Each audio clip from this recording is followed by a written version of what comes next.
I'll fix it.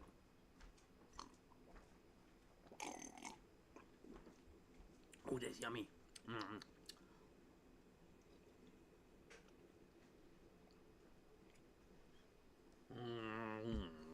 Mm.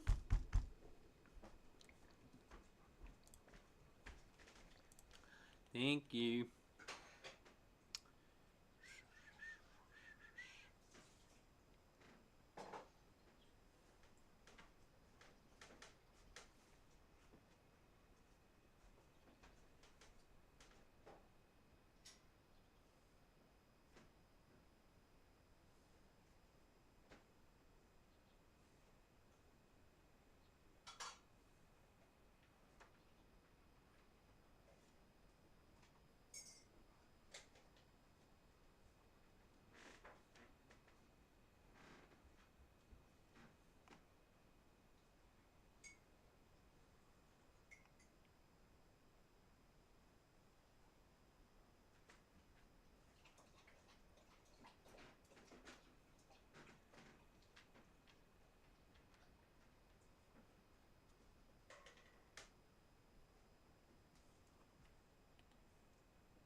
spread hedge. What the fuck is it doing?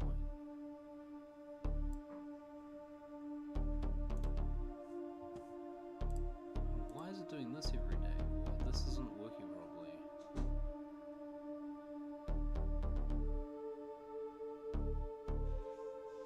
It's not working properly.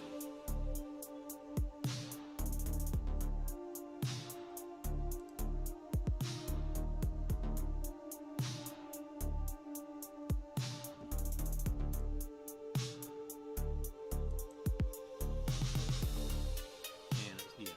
See, it's not working properly. It stopped working way the fuck back here.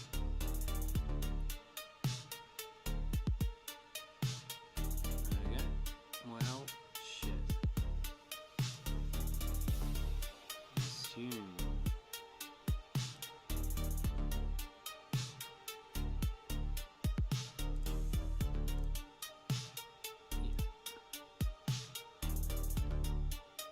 Okay.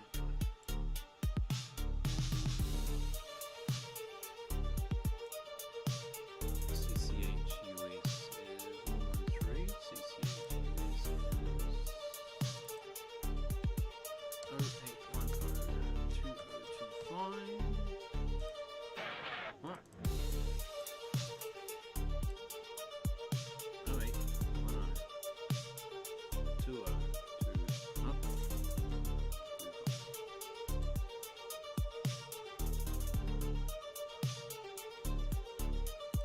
I don't understand what the fuck is happening there.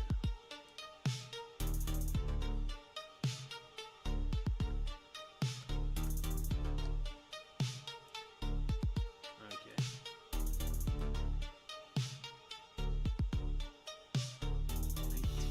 What am I doing? 0810.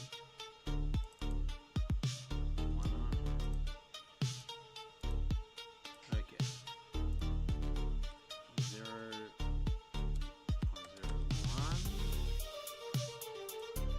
1, 3, 1, 8.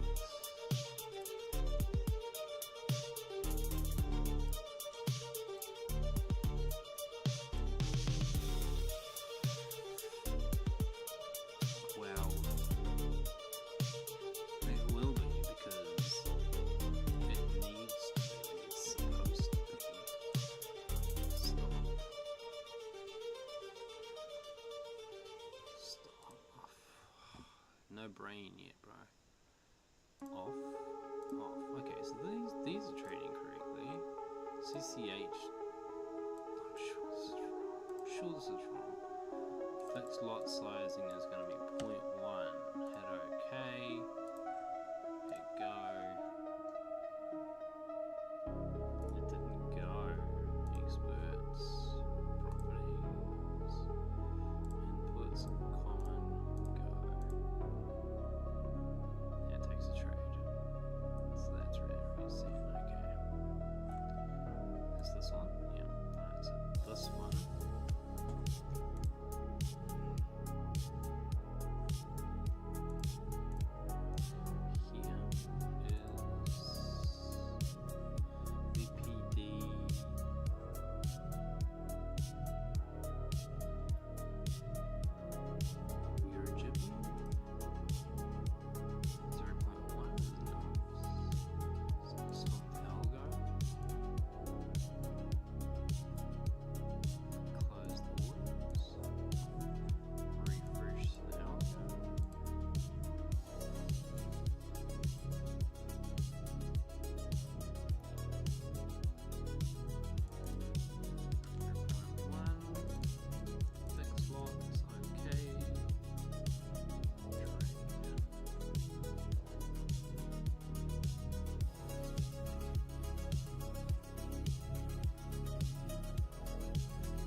isn't open to trade.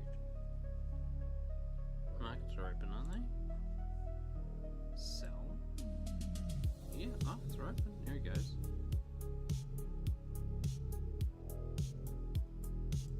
Had to wake up. That's weird.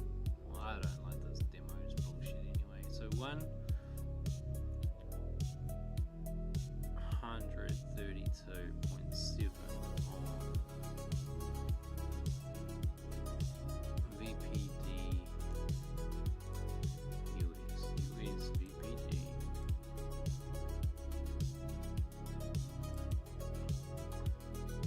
Eight, 1, 2, 2, 5.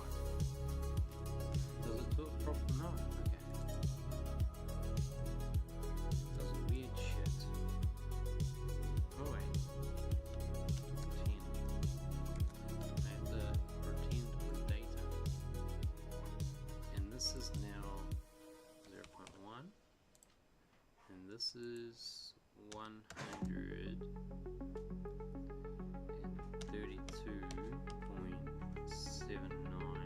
And in the last 24 hours it has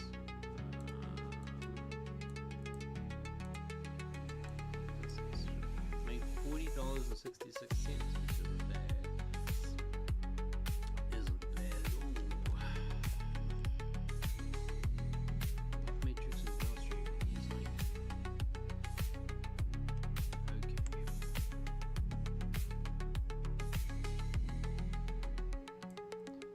This is in place by quite a bit. So I'm going to remove this one.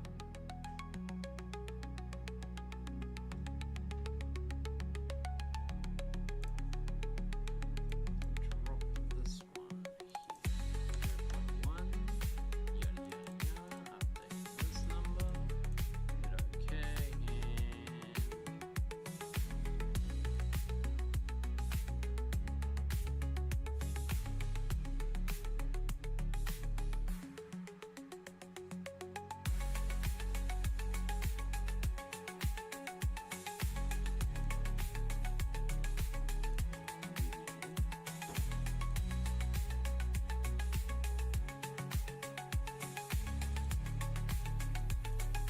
okay, clear. Alright, VPD 0.1. That was weird.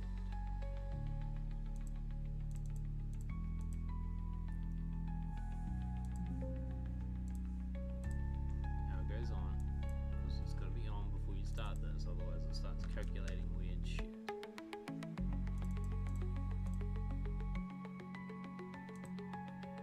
And go.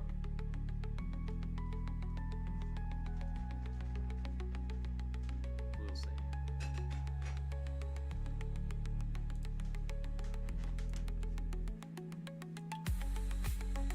This guy.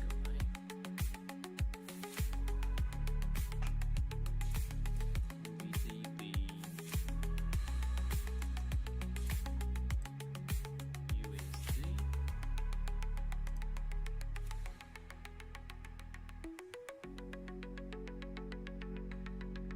$103. Oh my goodness.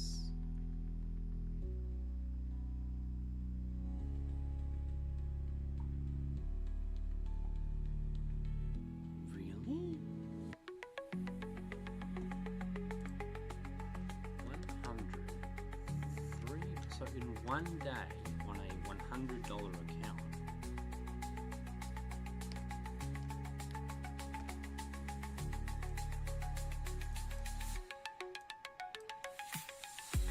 It made $106.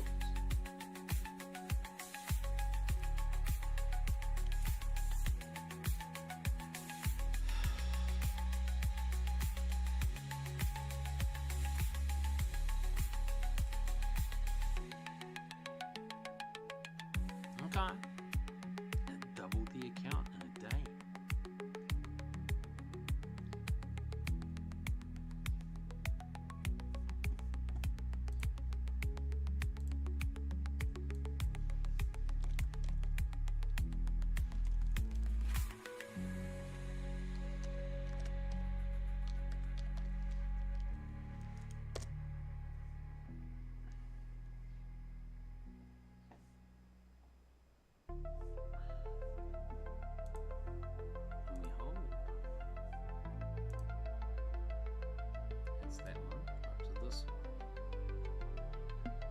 CCH USD.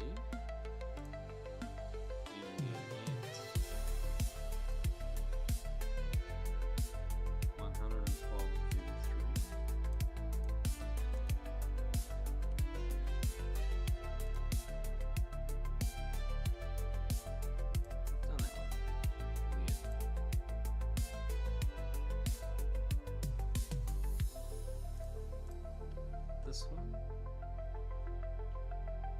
gold VDB,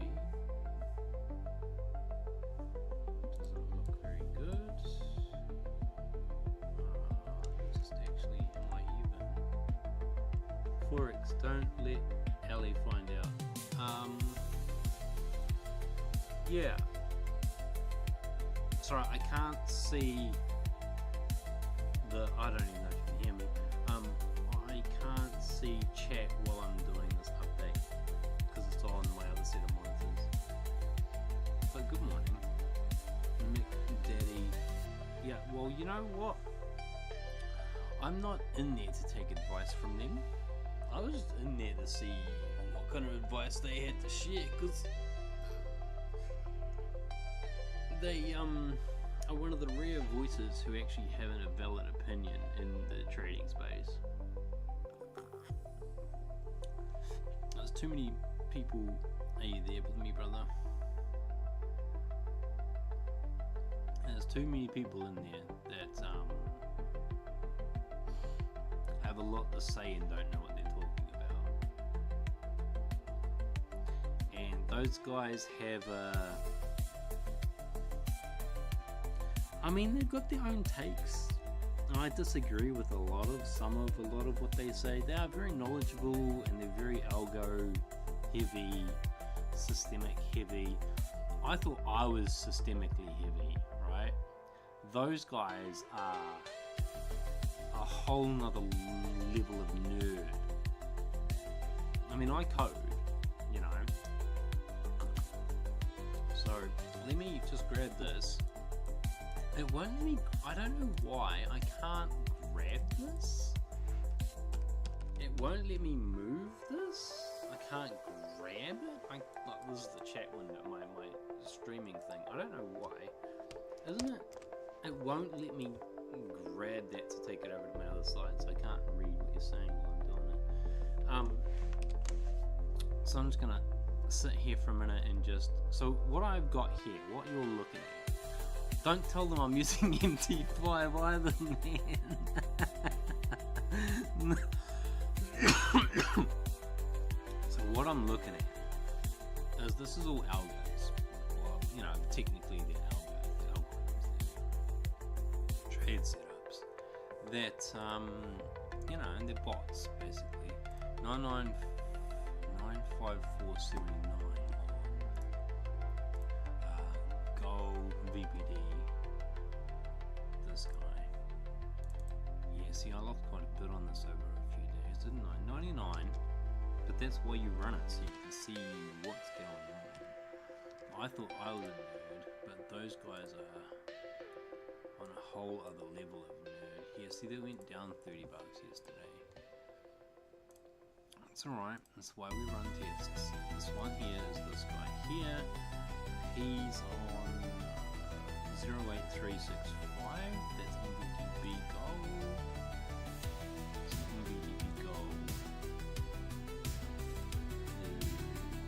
is on 08365. 08365. I'll go back to chat so I can see if the type is. I just can't see it. I should really look into fixing my data. And CCH is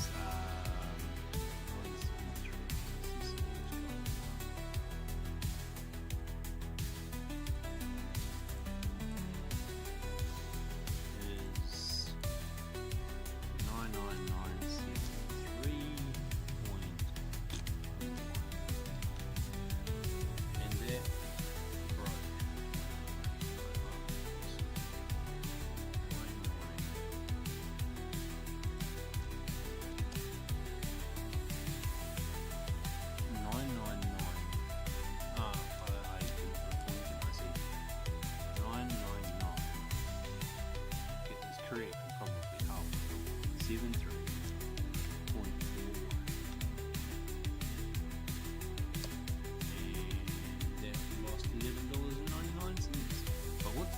find it really crazy is actually.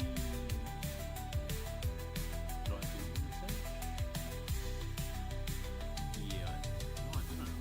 Okay, image actually has got 280, and that's 280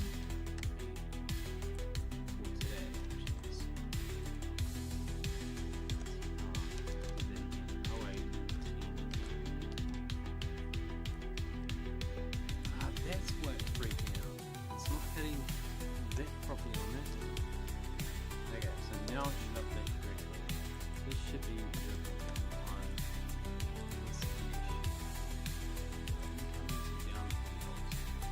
So what was really interesting was this guy. So he's made what's this? This is VPD US shipping, so that's this guy here.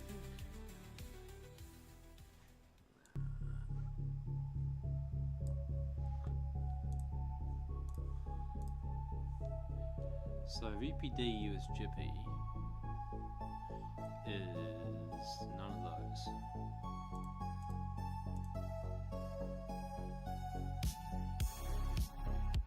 That's VPD US Jippy there. He, on a $100 account, made $43 yesterday. And then the other guy, that's interesting, is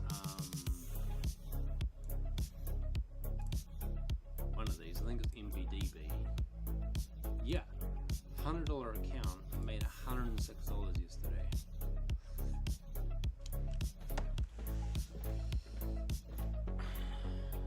Do you trade prop for your own cap? I don't touch. I don't touch prop. I've tried prop, and they don't like me. They don't like me. Hello, good morning. You were in the pretty poncho. I like that poncho. We need to make a t-shirt, Reclaim the Rainbow, because that's a cool poncho on a chick. On a dude, not so much. Dude this morning, not a fan. Just saying. Of course he was pushing the pram. Yeah, no, Rainbow doesn't look good on guys, I'm just saying. Do you trade? Yeah, so no, I don't trade prop because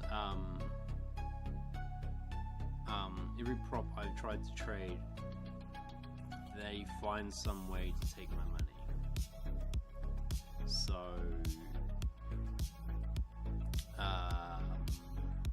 yeah. Besides, I mean, if you they don't really give you anything anyway, because I keep meaning to do the maths on this for someone. But basically, you're almost trading with your own capital anyway, because if you've got to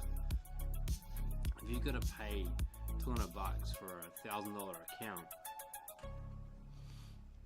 and for a 10 throw, if you got to pay a couple $100 for a $10,000 account, and you're only allowed to trade, like, you got a 5% drawdown on it. So now you've got a $500 account. So you paid $200 for a $500 account, and then you've got to double or triple it before you get a payout. And the industry average is that you lose all your money, and the best traders in the world double their accounts every year or so. The best traders in the world, the ones that are consistently recognized as such. So, and then there's rules that, like, you're not allowed to win more than 1% on a single trade, or 2% depending on who you're going through. I mean, that thing there, this account here, this guy, this, whatever this one here was, VPD, right? I know it says 100,000, it's on a demo account, and it's starting with $100, but I can't make a $100 demo account, so it's a $100,000 demo account. But he has, if he had $100 in there, on the 4th, which is Monday last week, I think, or about that, Wednesday last week or something. On the first day he made $9. On the second day he made $204 over the weekend, and then this morning when I woke up from, like, this is yesterday morning, 204, and then this morning I wake up, it's 310. That's double the account. It's up plus 100%, and you're only allowed to make, well, it's actually plus 50% because the account was 204, but you're only allowed to make 2%, so I wouldn't get paid out on this. I get failed on the account because I made too much money in one trade, because that's YOLO. Even though it's a 0.1 or 0.01 lot, minimum lot trade, it just held perfectly, took a perfect entry, got a perfect rip, made a fuck ton of money, doubled the account, and a prop firm would fail my challenge on that. So no, I don't trade prop firms.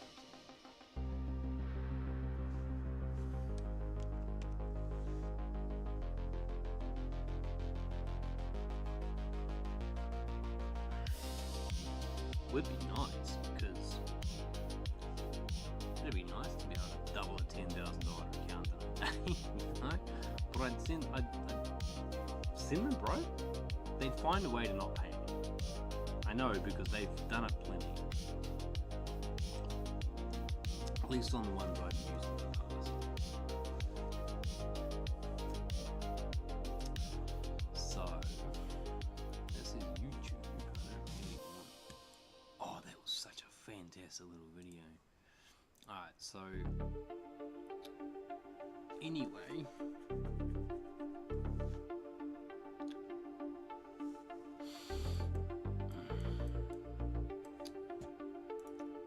What time is it wherever you are? So here's a trade I took yesterday. Look, let's see it. This is that VPD one, I think. This is the trade I took yesterday. Look, I caught that. I caught that right there. I called it yesterday. You can see the arrow where I called it. I decided that that was going to break that line. And turns out I was really right. What do you fucking know? I mean, sometimes I'm not, but you know. That's why I stopped, because I'm broke. I relied too much on prop firms and my self-esteem got hurt. The problem with prop firms is that they're lying to you, basically. And I just want to see how much this was worth. Just give me a second. So, if I was gonna do this with my broker, don't forget login again, and I did this on minimum. So that's $18 there, but no, because this is a 0.1 trade. Yo,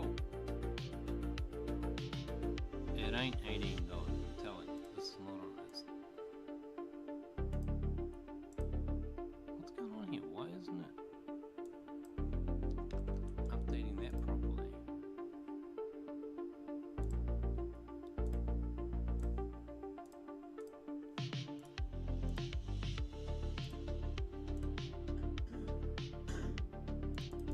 There we go. Right, $184 trade if I had taken that one.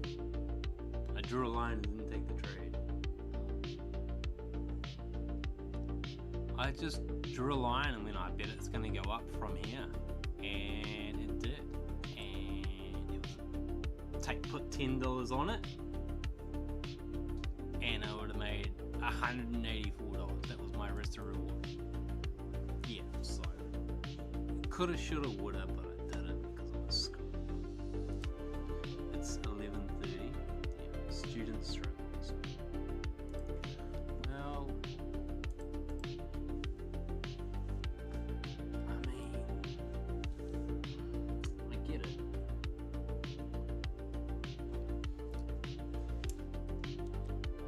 I get it. You don't have to be a student to be struggling. Especially in this fucking country.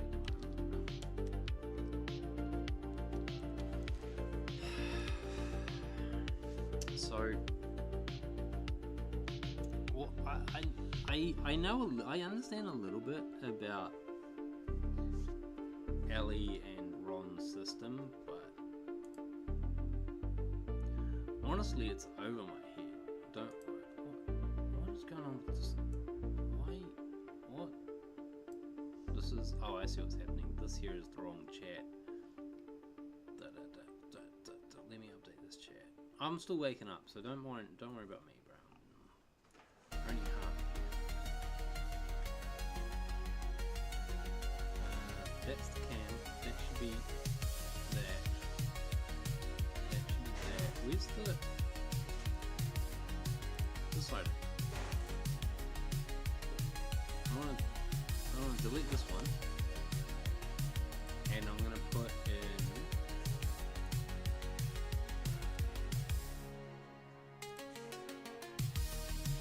this one.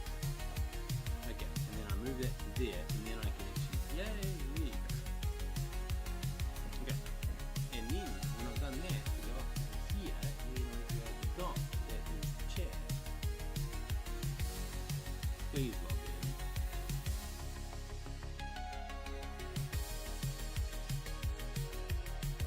And then, if you type, it should show up now. That instead of on that. Okay. So those guys take backtesting to a whole different level, man. I like a vision chart, and I like to see things and play with ideas in the chart. And so all these indicators are all my own, right? And when I see something, I will rapid iterate it. Here. And if it looks good, I will code it here. And then if it still looks good, I will code it in MP5 and run it here. So that's my process.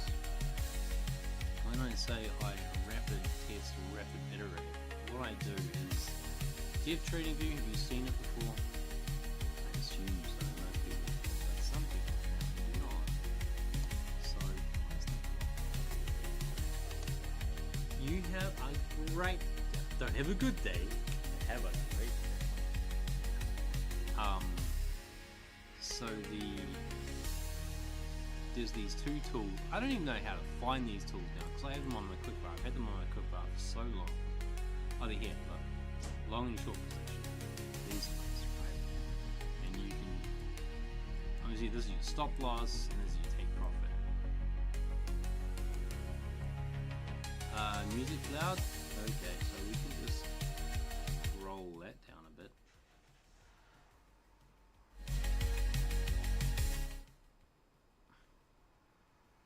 Yeah, better.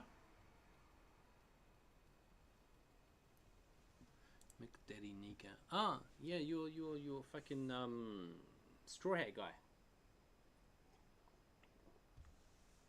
Yeah, mate, all good. So what you do is you have an idea, right? And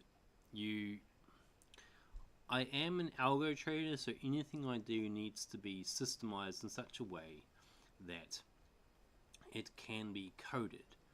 And the only way you can do that is with an indicator. And when people say I'm a discretionary trader, right? You can't code what I do. Horse shit. Okay, so I agree with Ron on that point, because if you can't, so I wrote a book on this actually. So if I'm still editing it. I will publish it one day. I don't fucking know how to publish a book. I just wrote a book. I don't know how to publish it.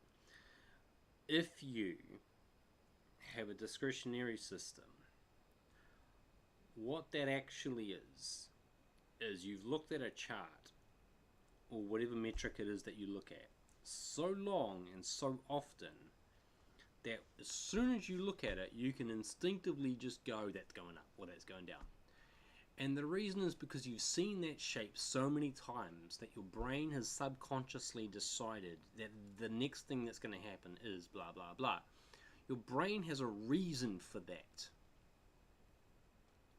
And it's told you, gut feeling, whatever, what's going to happen emotionally, but you haven't cognitively figured out what you've seen.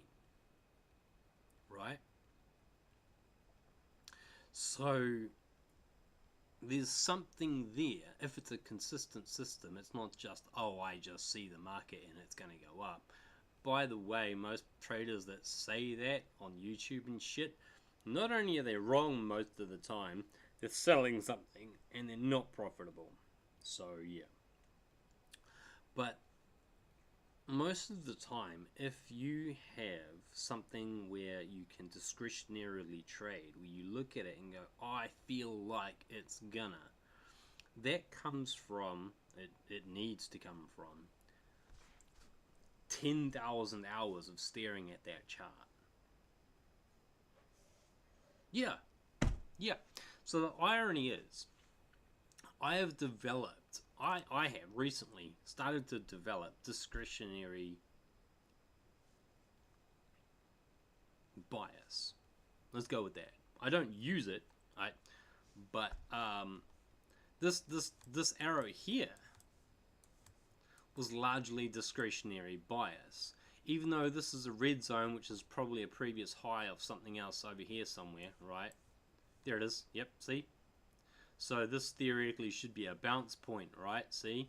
I knew that was coming. I knew it would be there somewhere. So in theory, it's bounced off here, so it should go through again. But this time, looking at this bounce, I suspected that it would come down a little bit, and then it would go up. And it did. It went up. And I was right, and it was a discretionary decision. Now, the thing is, I've seen this chart 10 bazillion times because I have run indicators on it 10 bazillion times. Not this particular day, this is obviously fresh, this is live, so this happened overnight while I was asleep. But, and this didn't happen, I didn't take this trade, but I just wanted to see how much money I didn't make. So you can develop legitimate discretionary trading, but by the time that you actually develop it, you've probably also developed an algorithm or an indicator system that actually works anyway. So the only way to actually develop discretionary trading to a reliable degree is to be a technical trader, at least in my experience. Yeah, in my personal experience, that's how it's been. So it's ironic and it seems stupid, but it's just how and where and what it is. And most of the time when people say, oh, it's partially discretionary, so it's hard to replicate, they're just hiding behind the fact that their system doesn't actually fucking work. And they're hiding, the system doesn't work and they're hiding behind the discretionary label. Yeah, that's more accurate. I like that. That's better. They don't really understand what it actually is. Because I guarantee you 99% of traders would have seen this bit of the bounce and would have gone, oh, this is a retouch and it's going down again. Oh, it did, but it faked them out and went up. Yeah, okay, whatever. But I saw something that nobody else saw, and I'm not going to explain what that is because it's part of my system. And I decided that it was probably actually going to keep going up, and it did. So, the thing is that if you have a look at this indicator, it touched and went up, and it went up quite a bit. This is one of my custom indicators. And it's combined with this one, which is green, right? So green is up, and this says touch and go. That's what this says. So I've got two proprietary indicators telling me that the price is going to go up anyway. So it did, which is lovely. I mean, even if I felt like that was going to go down, I would still take the up trade because my system says to. And if it had gone, if I'd taken the up trade and it had gone down, it would still have been a good trade. Because my system told me to take that trade and I did. The thing is that you can take a trade in either direction and win or lose, right? Hang on, copper. Oh, fuck off. Hang on, let me just go and delete this fucker. Also, the intuition is trying to reason with probabilities and odds, but people only have reliable intuition with sufficient experience, which is hard to determine. Yeah. I would trust an indicator over intuition pretty much every time. I just think it's clever or funny when I get it right. Why can I not see this guy's chat? Why is it not? How come I can't see my own chat history?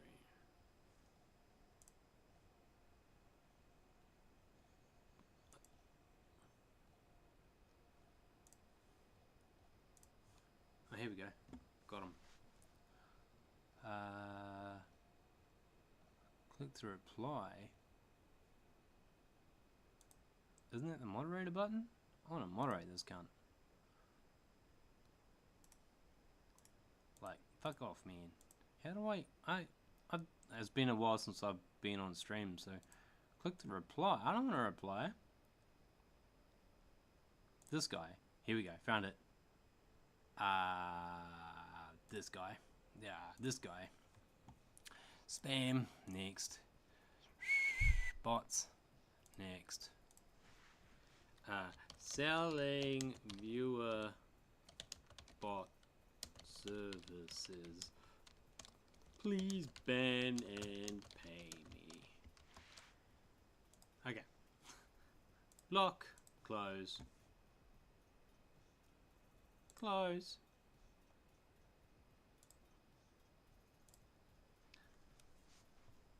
I use history, human nature to pick stocks, or a purely technical approach to trading. Well,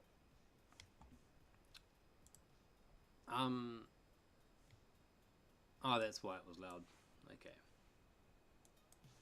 So, I use a purely technical process to trading as well.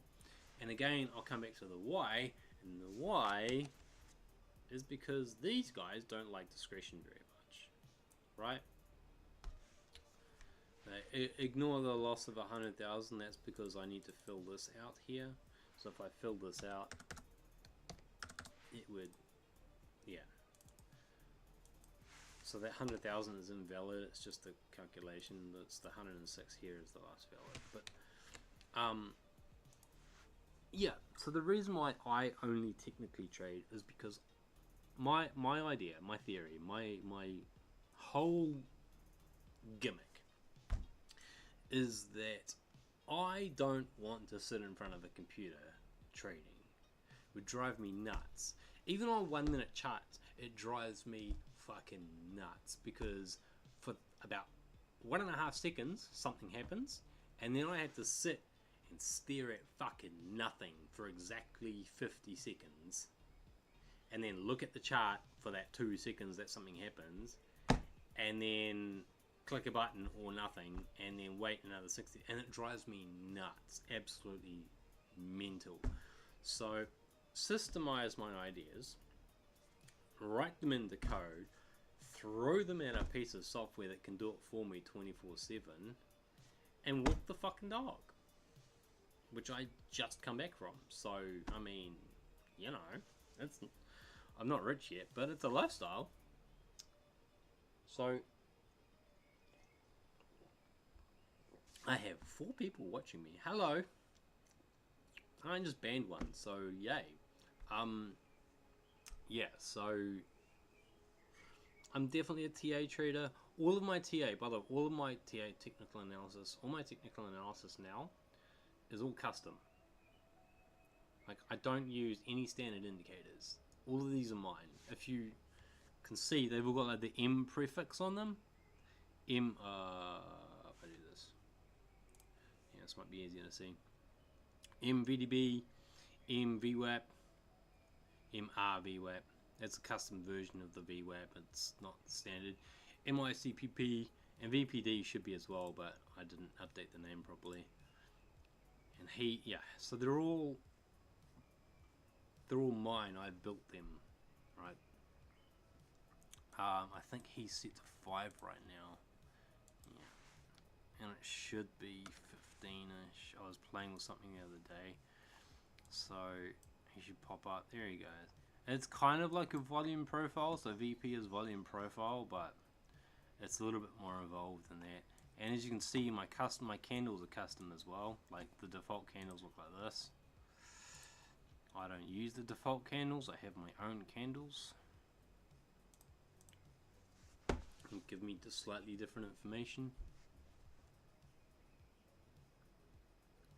I don't know how I would create an algo since I mainly use inefficiencies and not indicators. It's a Ron thing to say. I mean, like I said earlier, you know, those guys can trade as well. They just have a completely different look at it. I also use inefficiency, but I have no idea what you're talking about because that can mean so many different things. Use inefficiencies and not indicators. I use indicators to find inefficiency.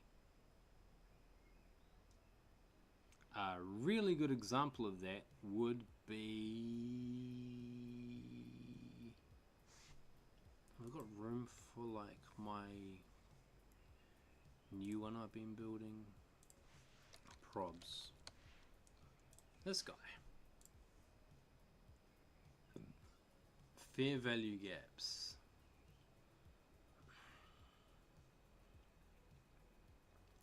So ICT trauma.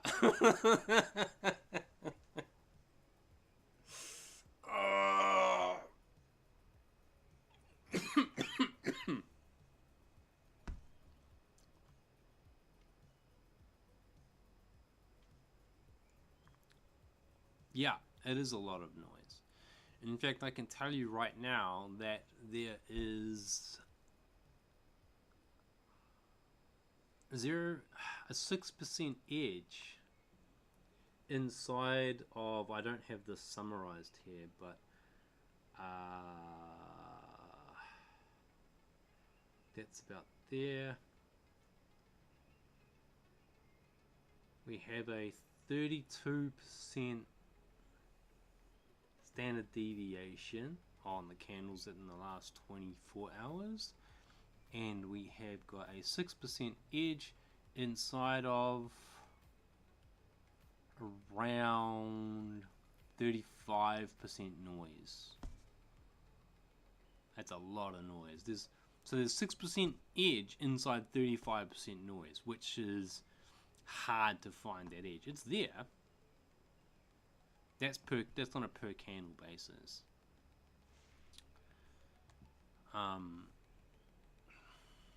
But I mean, you could just about like change the time frame and get a better result, right? So the last 100 candles, the last 100 hours, you know, the last half a week since Monday has been fucking noisy. And if I was to switch this to anything else, even like if I go down to the 1 minute, not that I'm a fan of the 1 minute anymore. I used to love the idea of the 1 minute, but that's where the edge is. Holy shit. 0.4 expected return per trade.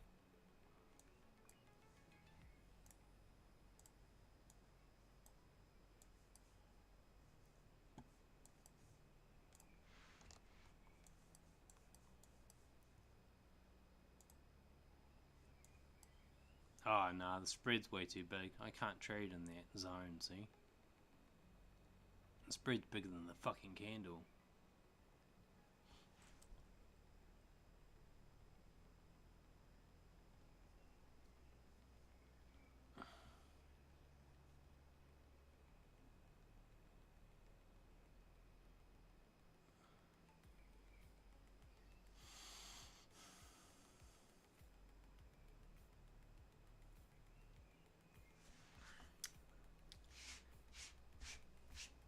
How do I determine my problem with that? Okay, so first of all, I don't explain my systems.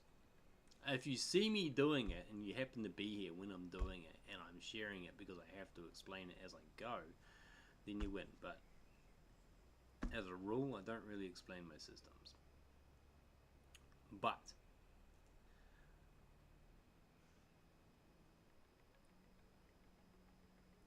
my issue with that, this is my secondary monitor with all, so I'm like staring here at words. I'm having trouble reading words. Maybe I need glasses. Fuck, that's scary.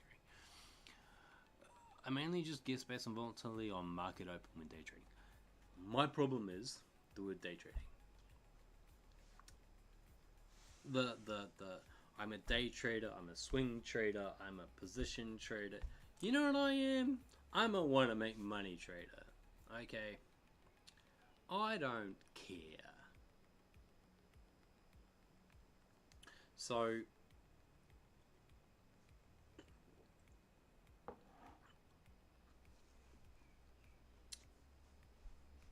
to class yourself as one thing or another thing is to exclude all of the other valid options. And I know this sounds like I don't trade one thing, I trade everything. But I'm not a time frame trader.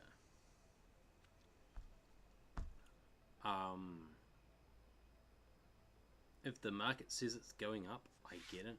Okay. My book is based on the idea of different people have different risk profiles. Okay? Some people like, and you've got to trade your risk profile, otherwise you can't trade effectively. And so, as a perfect example of that, I like to be in the market all the time because I hate the idea of missing a move. Okay? I like to be in the market all the time. Some people prefer to be snipers sitting there waiting for days, or hours, or minutes, or days, or I don't know how long, until everything aligns, and then take that one trade, and then it takes off, and then they've made their money, and they leave, right?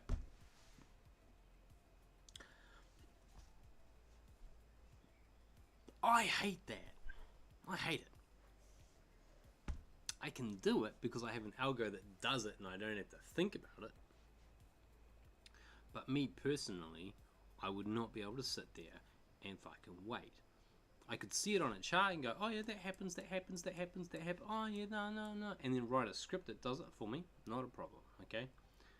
But I couldn't sit there and snipe like that. And the other thing is, like I said just a minute ago, I prefer to be always in a trade. So if you look at my algos, every single one of them is in a directional trade right now. Some of them are in two directions because I can't fucking well close them. Right, this one's in two directions, and this one down here, which you can't see here, is also here. No, not that one. He's losing, but that's okay. That's normal shit. This guy, he's in two directions, right? So I prefer to always be in a trade. I like to be in the market whether it's moving or not. If it's going sideways, my systems tend to protect themselves. They hedge until there's a move, and then it'll remove one side. So instead of taking a trade, it just drops one side off. And the reason that I do that is basically, I mean, if you look at something like Bitcoin, fucking great example as to why. Or like AMD the other day, if I'd been in AMD, I'd have caught that whole rip. But I don't follow AMD.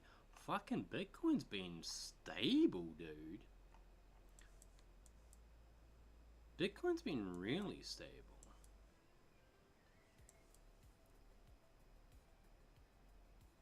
Oh, anyway. So, see this trade here, right? Well, this section here. I have to go back and look at this. Bitcoin's been real stable. So if there was a level here, which there is, you can see this, it went flat here for a little while, right? So imagine I had a trade here and here, and I put a stop loss on this one and a stop loss on that one.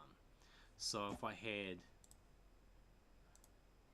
have a trade here, just as an example, right? Clone, reverse. Okay, so I got both of these trades on. You with me? Because it's been knocking up and down, bounce, bounce, bounce, bounce, bounce. So I just cover both sides of it. And then if there's a breakout that screams off in one direction while I'm asleep, or shagging the missus, or walking the dog, or whatever, I'm fucking out, right? And then, do. This trade here closes. Oh, sorry. Do.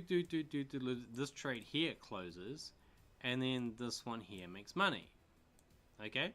And if I was smart and I had this at 1-to-1 or whatever, then I'd have made a bit there, whatever. You know, or then like see like right here, there's a point that turns. It's actually got a green there and a blue, which is green there. So it would actually take the up trade right on this candle here. So it would probably close this one at break even or a little loss. Reopen this trade here after it closed. This trade here would then close here at this point. And then this one here would catch some or part or most of that rip. And the only reason I was able to catch that rip was because I was in the trade the whole time. In theory, I didn't have to be. I could have just had both of these closed and then opened the trade when it broke that line. But in my head, for me personally, what I prefer is to be in the trade when it starts. Why did that happen? What the fuck was that? My graphics card is not playing nice. So yeah, point being that I like to always be in, right? Some people like to snipe. Some people think I'm crazy because I like to always be in the market, whether it's happening or not. If something weird is happening, I'll just hedge it. I'll just take the exact same trade in the other direction, wait for the fucking shit to settle, and then remove one of the trades when I think there's a direction.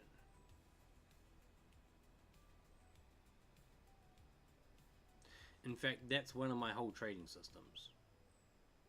That's all it does. Is it just takes two trades like this, exactly like this, and then when one side breaks out, one closes, and then it waits for this one to go up, and it looks for a turn, and as soon as it sees a turn, it just closes that trade. So this trade here would have closed probably on that candle, right? And it would have made 1 to 3 and lost 1 here on, you know, this guy being this way, like that. So this guy would have lost 1 and this one made 3. I'm just giving you an example. It's one idea, one system that I have, and that's how I capture breakouts, right? It's just one concept. I have like 29 fucking algos running on my VPS, so I do a bunch of shit. I have sniping trades as well, but breakouts, yeah. I mean, like both these algos here are both of these indicators here are trend indicators. Okay, especially this one. This green one down the bottom is a trend indicator.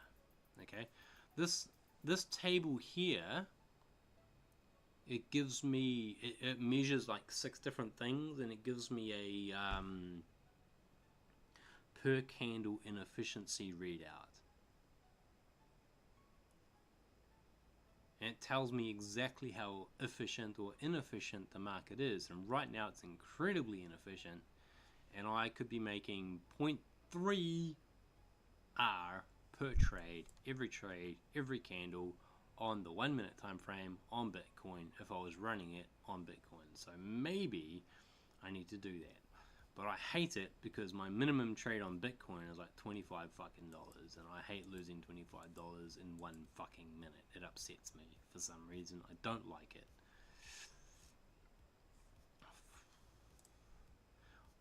Oh, I'll tell you what the reason is. My trade tolerance. My risk tolerance. There you go, risk tolerance. Coming back to that. I always like to be in the trade. That's part of my risk tolerance. Part of my risk tolerance is how much and how quickly can I afford to lose it, and how much can I handle losing, and how much upsets me when I lose it. Right? If a system goes outside that metric, whatever that metric is, it's going to be different for every person, okay? If a system goes outside that metric, your brain shuts off. So it doesn't work. I mean, the system might work, but if your brain shuts off, then the system doesn't work for you. So don't trade it, because you will interfere with it and you will fuck it up. Again, I use Algos, so I turn them on and walk away, and I never think about it. I come in and I check once a day, and I update a spreadsheet that tells me whether or not it wins overall, and then I trust that spreadsheet, and I put the good ones on the VPS, and I leave these ones running to see if they're going to work over time, or I don't, right? And they stay.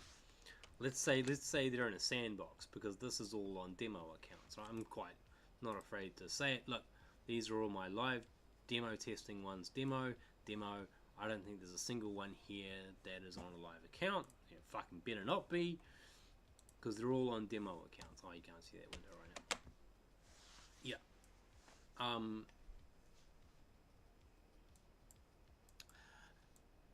Yeah. And to say, oh, you trade breakouts, true. I also trade snipes. I also trade reversals. I also trade trends. And all of those things are different time frames too, right? Like, I prefer trends on the 1 minute, and I prefer breakouts on the hourly. And a breakout on the hourly is more of a swing traded thing. But breakouts are a day traded thing. But what it really is I'm an algo trader, and I don't give a shit. Because I would rather make money than be right about the market. Right? Does that make sense? I would rather make money than be right.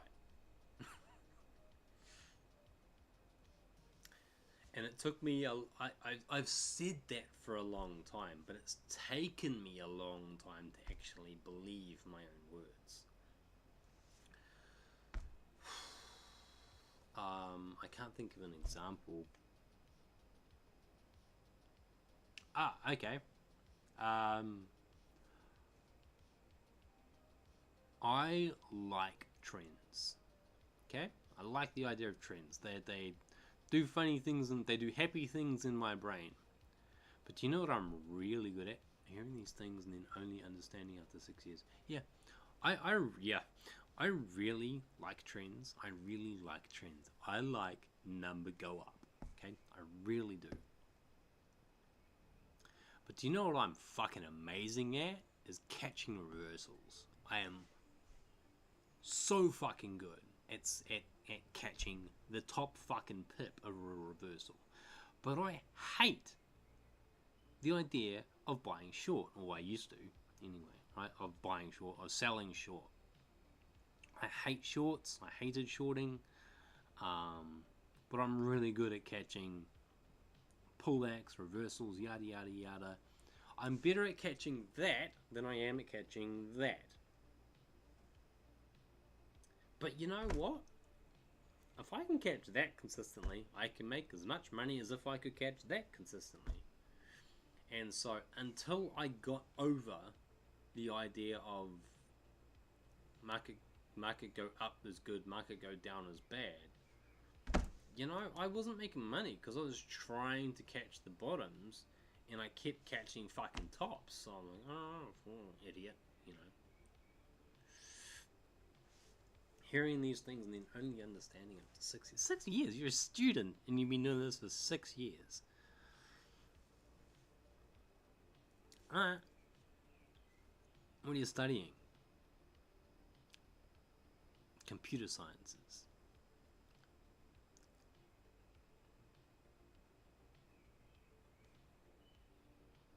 Oh, okay. That's the other one. Okay, yep. I've seen a lot more of that lately. I've seen a lot more psychology students getting into trading because everybody's being taught that trading is psychology. What a load of shit.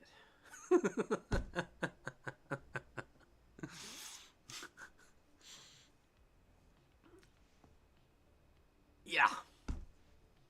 Yeah, I get it. Okay. So, one of the other core tenets of this book that I'm writing is that psychology, it doesn't matter, and it really does, right?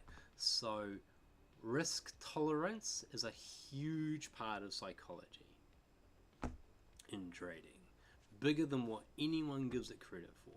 Risk tolerance is more important than risk management. I'm working on EST to understand the true psychology. Oh, fucking alright. Well, I would, but they probably wouldn't accept my documents. And like I said, I literally wrote a book on this.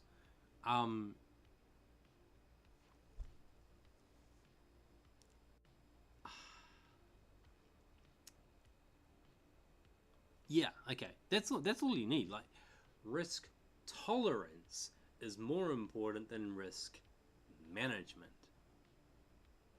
Or as important, or part of the same thing. Nah, it's more important. Right? Because if you can't stomach the trade, well, if you have to stomach the trade, then you're trading with too much money because you're trading emotionally. And if you're trading emotionally, you're gambling. Yeah. That's it.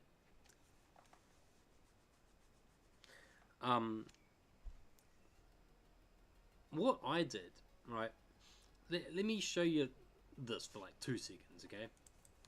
And in doing this, I accidentally created the perfect psychological storm that solves all the psychology problems in trading, right?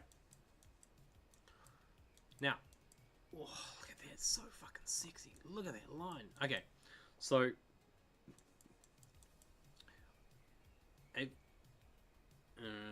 scapegoat for having bad trading. Yes, real psychology in trading is so complex, and the ironic part of it is that I've never heard anyone talk about the illusion of control bias, which is probably the most prevalent one in trading. The illusion of control bias. What the fuck is that? I mean, I probably know what it is. I just haven't heard it put like this, right? Explain what you mean. Not like I'm 5, just like you've used a different phrase to what I'm used to, or how I see it. So this is one of the things. Okay, while you're typing that, I'll talk because I can. I started trading by doing exactly nothing that is taught in trading, because I figured out a long time ago that everyone trades is not profitable, right? Why the fuck would I learn how to trade how they all fucking traded if they're all losing money? Question mark. Why isn't this being asked more? Because everyone is an idiot. The illusion of control is a cognitive bias where people overestimate their ability to influence events, even when those events are random or uncontrolled. Yeah, I didn't have to get to the second part of that before I tripped the fuck out. Who the fuck with less than $100 million thinks they can control the market, which is most prevalent in pathological gamblers. Ah, my favorite word in trading. 99.7 something % of traders are gamblers. Okay? Let's just clarify this. Unless you've got well over $100 million to throw out a line on the market, you have no control over what's going to happen whatsoever. No psychology ever talked about it. Well, I don't think I really discuss it either, to be honest, in my book. And the reason is because that's so fucking ludicrous to me that I never even considered a topic that needed discussion. Like, kids coming in prop firming, which is fine. You want to do that, you do that, whatever. You're not even in the real market, so you got no influence over it. But you're talking about the gambler's psychology of, if I get enough losses in a row, eventually I'll win one because, you know, I can't, like, win streaks and clusters. Do you understand cluster? Do you know cluster theory and random walk? Because I'm a numbers guy, right? Hello, person who just joined the chat. Yeah, gambler's fallacy is fucking wild.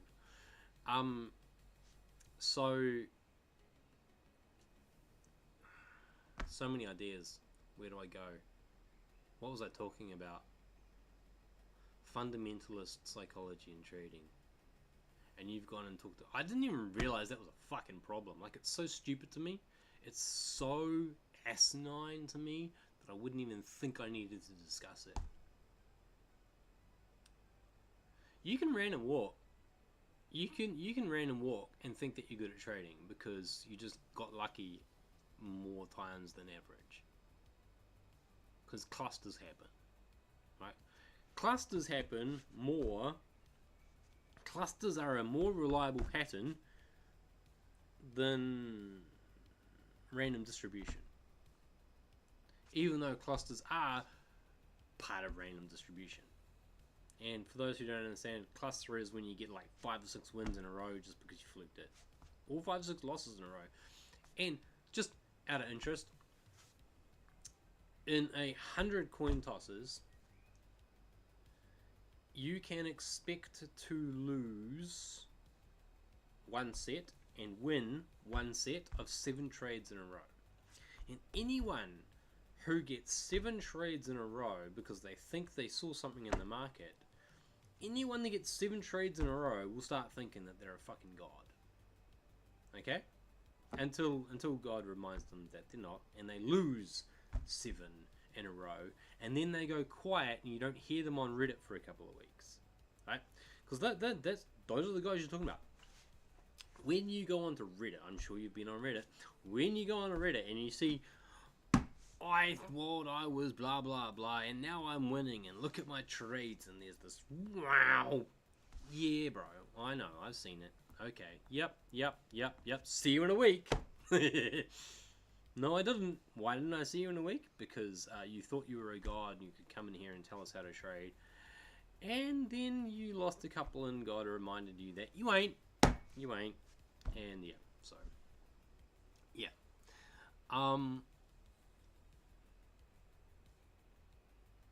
Yeah. We've all done it. You can't be in this business for 10 fucking years and not have done that. Even I have done that. I still do that. I bought a new computer the other day, right? So I'm back to trading. But just to show you how well trained I am, because I am I'm a mathematician, but I got into coding and computers and stuff, so I was fixing computers for people. I owned businesses doing computer repairs for a while. Businesses, plural, yes. Anyway, haven't had a nice computer for a while. Mine blew up, so I was just using a crappy little laptop to run my trades off of. It was terrible. Stopped streaming because the laptop literally cannot stream. It just cannot. It's physically not fast enough to hold a web page open and send a stream at the same time. It's fucking ridiculous. Bought a new computer. You know, 5070 Ti, yada yada yada, nice toy. Spent $3,000 on it. My flatmate's like, aren't you excited? I'm like, not really. So, but you've got a toy coming. And I'm like, she's more excited than I am, and she doesn't even understand computers. I'm like, I know. Why aren't you excited? I'm like, because it doesn't go yet. What? What happens when it shows up? I plug it in and it doesn't go. It doesn't start. I will not, and I did not get excited or even interested until I had it on my test bench and I saw the Windows screen pop up. At that point, I'm like, okay.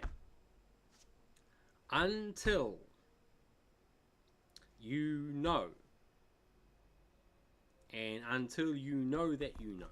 You go buy a new computer off the shelf, there's no guarantee that it's going to work when you get it home and plug it in. There's a 2.3% failure rate on retail PCs. You know that? 1 in 50 computers that you pick up out of the shop, put on your bench, plug it in your monitor, and it won't start. 1 in 50 that happens. So I don't get excited until the computer is in its hole and I'm at the Windows screen. I like Windows. Give me a break. I don't like the new Windows. That's fucking terrible. And I feel like trading's very similar in that I don't get excited over a trade, and I don't get excited over a win, but I don't get depressed over a loss.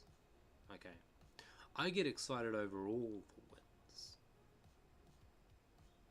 I get excited when my code has been running every day for 3 months and it's got more numbers than less numbers. You know, I'm in the black after 3 months. Then I start having a bit of faith in it. And I think people get too excited too early. They'll get one random fucking 100 trades to me is nothing. I can take 100 trades in a day easily. And so if you're taking 100 trades in a day, statistically speaking, you'll get a loss of 7 in a row and you'll get a win of 7 in a row. And so I see all of this happen in really rapid, I suppose, in real time.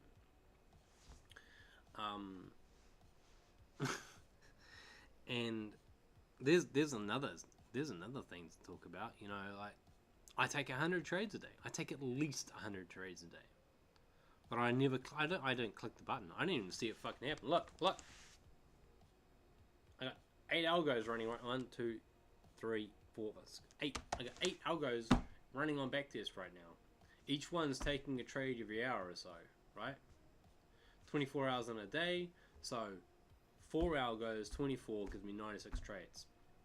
I'm running 8, so I'm probably taking 200 trades a day on my backtesting for that. I also have 21 running in live on a VPS, so I don't fucking know how many trades I'm taking every day. And then there's people who are like, if you take more than 2 trades a day, you're gambling. No. If you don't have a risk tolerance sorted, and if you don't have your risk management sorted, you're gambling. If you don't understand your system properly and why it would work in the market. I mean, like, people have, like, you know, they'll take a... Okay, here, I gotcha. Watch this. SMA. Okay? No, the normal default boring one. The normal technical simple moving average simple. Okay? Let's look at this for example. Oh yeah, okay, fuck you. I'm a cheap cunt. I get it. It's okay. I knew that was going to happen as soon as I hit the button. I can just get rid of this one. Try again. Let's see if I can stay on topic for a minute. Simple moving average. Here we go. Look at that. Here he comes. Wow! Fucking so many numbers. Okay, let's not use that. That's disgusting. I don't use a simple moving average, so I don't fucking know. But I want to show you something really specific. This guy? There he is. Okay. Hide my shit.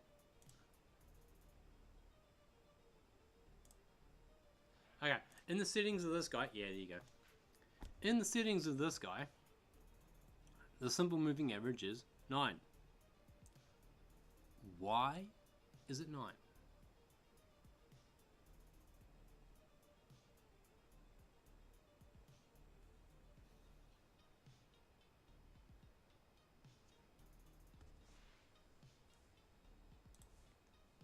Why is it 9? Do you have any idea how many people have never asked this question? SMA cross. Guarantee you, SMA cross is going to be 50 over 200. It's always 50. Oh, okay, 50 over 100. Why?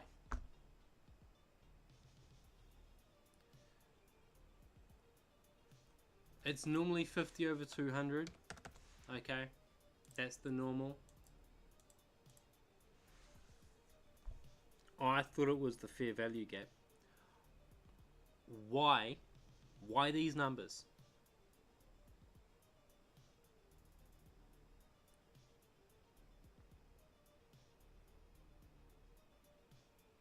Why was I making this point? I know why these numbers.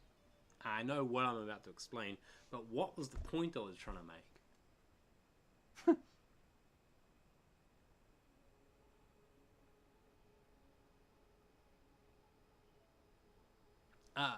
Yeah, about random fucking not understanding their own system. That's what it is. People don't understand their own systems.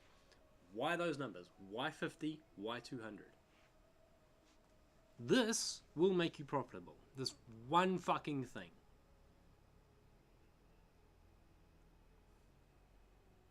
Understanding these two numbers. This will unlock all technical analysis for you. This one idea.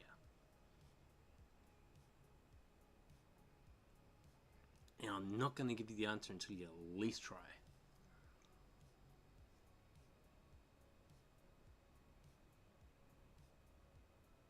Oh yeah, but why those numbers specifically? Those numbers. Why those numbers?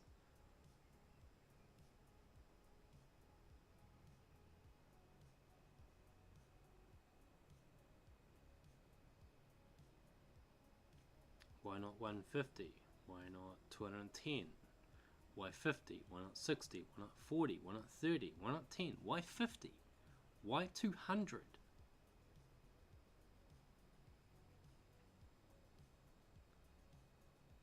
Why would they work over any other set of numbers?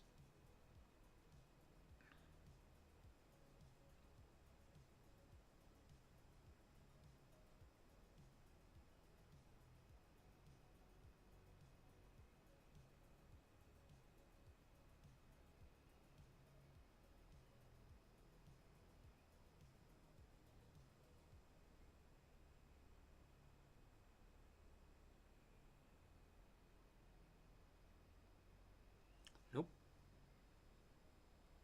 It's a fair enough guess. You're overthinking it. You're really overthinking it.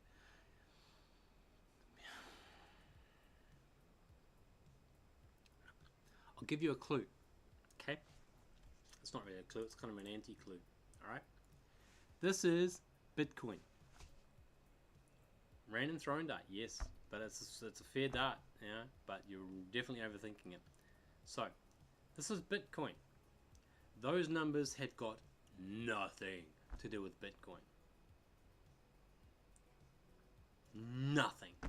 They mean fucking nothing. Useless numbers for Bitcoin. Now I've got two ways of doing this. Either I can explain what the actual valid values for Bitcoin are, or I can explain the history of where those numbers come from. And there's a clue. It's in history.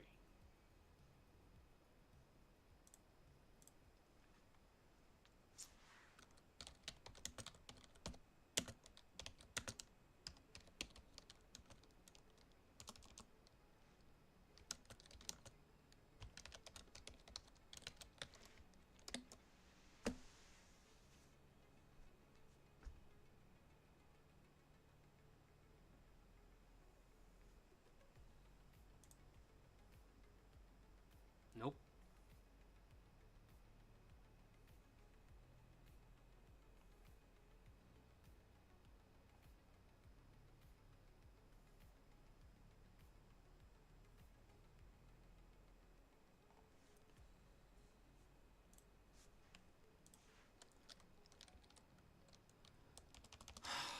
How many days in a year? We know it's 365. Okay? After removing weekends.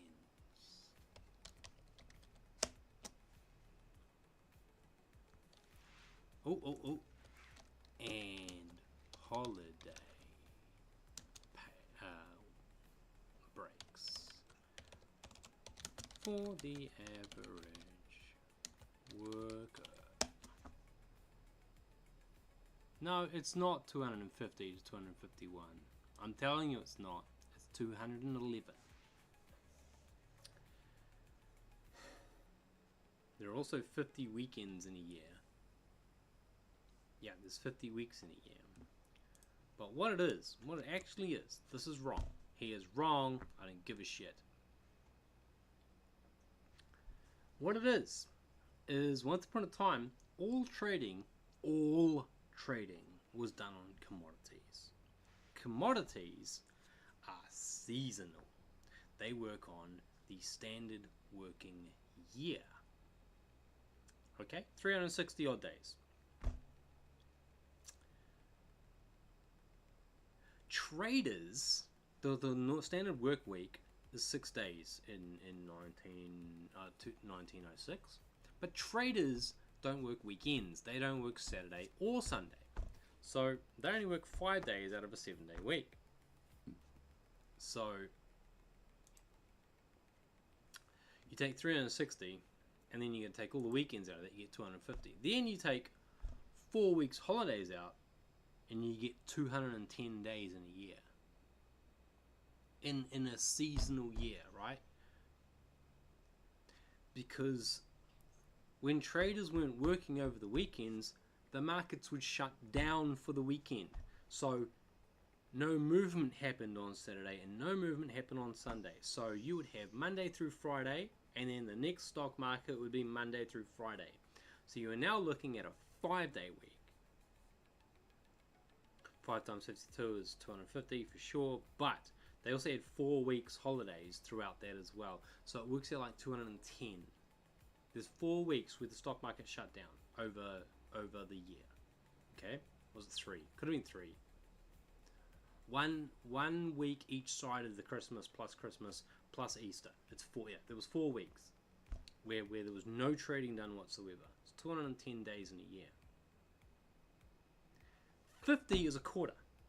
Yeah. 50 was the seasonal quarter, and then 200 was the yearly. So that's what that represented. 50 over 200.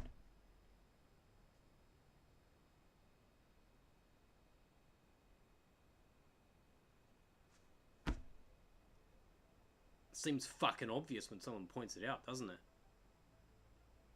So why do you think I don't think that those numbers are going to work on Bitcoin, do you think? Maybe because Bitcoin has a 7-day week, runs 24 hours a day. Yes. In fact, more importantly than that, you zoom out because you know that that quarter should mirror the previous quarter. So you should be trading in quarters.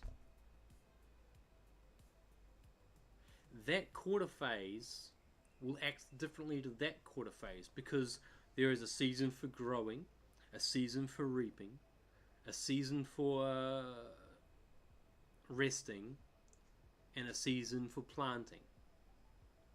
And during each one of those seasons on the commodities markets, the movement profile of the market for that market will be entirely different, because for the entire part of the season that you are just growing crops, you aren't selling shit, so there's no actual money changing hands. It's costing them farmers money, so that it's costing everyone fucking money. So that season has a completely different relationship or profile to the harvest season, where they're selling it all off, and if there's too much it will be going up, and if there's not enough, if there's too much the price will be going down pretty consistently, and if there's not enough the price will be going up pretty consistently. So you'd have a very different look at that part of the year, at the sell-off season, to what you do during the growing season. So you would zoom way the fuck out and you would look at grain, whatever, 5200 over a year, and then compare that to the last year and take your trades based on that information. So with that context, why the fuck would you use 50 over 200 on the hourly? It's just crazy. People don't understand the basic and premise or use of technical analysis, and they just throw random fucking numbers at shit that doesn't mean or do anything, and then they wonder why it doesn't work.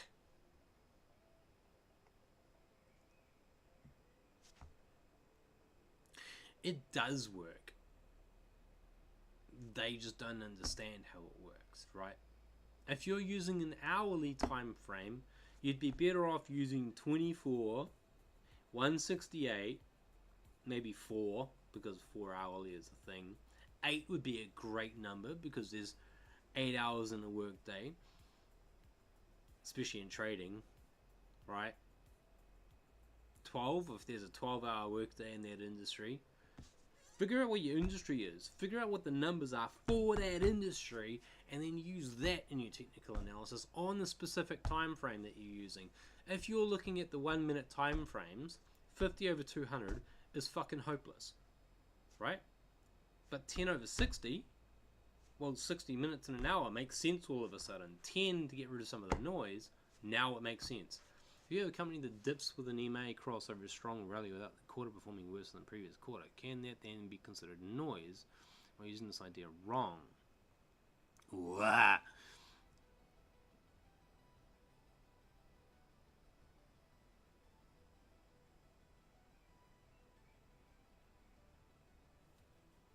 No.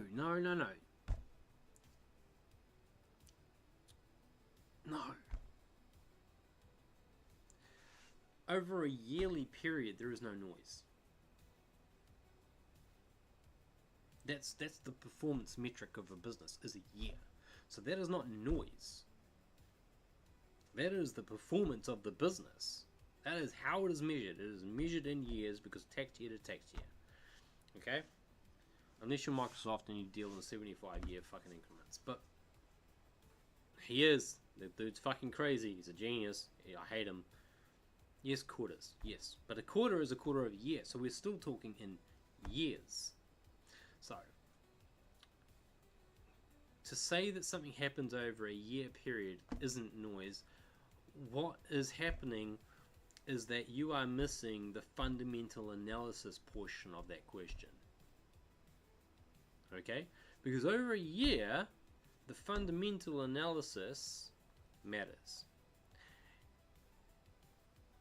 Something could happen, a major shift in an industry, in a sign-up deal, that absolutely fucking eradicates previously what's happened. So, if you get what you're talking about there, where something has shifted and it's completely different to the previous year, you need to start going through the news about that industry or that business to find out what happened that changed it. Was there a change of ownership? Was there a merger? Was there a new deal signed? Was there a COVID that fucked that entire industry? Like, in 20 or 30 years, people are going to see the 22 dip and they're not going to even understand how fucking important COVID was. Or 50 years or 100 years. They're not really going to understand the impact of COVID because they weren't there. It's just going to be a fucking blip on the radar. But we understand it because we have to live through it. Thank you, Jad.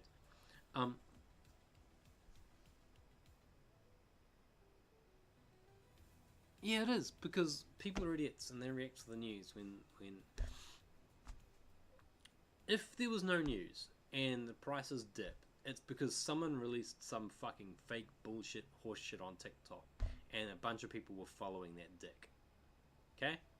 And he was positioned, sent some fake fucking tweet out, everybody scrambled and he profited and just fucking made money off his fucking bitches that follow him. That's usually what causes that in this day and age. Thank you, social media. Fuck you. The price, if the company is solid and has a long-term view and is doing all the things right, the price will come back to median and will do whatever it was going to do anyway before that happens. So, yes, that becomes noise. Or maybe you missed the news. I suppose that's always an option. Not all news for all industries is released in the same platform, on the same platform, and you might have missed something in an industry specific paper that you didn't know about, right? We're going to blame that. If something happened and you can't explain why, there was a reason, you just haven't figured it out.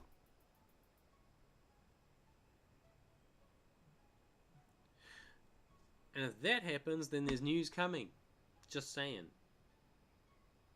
Nah, the news comes after the dip. Because they've positioned for it already. It's called insider trading. And you can't tell me it doesn't exist. Because if I'd known about the AMD deal 2 days ago, I promise you I'd have put 10 grand on that fucking thing. And I'd be sitting on 100k today that I didn't have last week.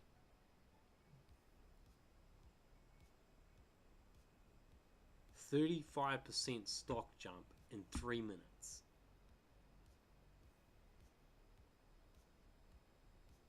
I was asleep, motherfucker. I was in bed. You can't tell me those guys didn't buy as much stock as they possibly could before that news got released. Have you seen that jump? Did you see this?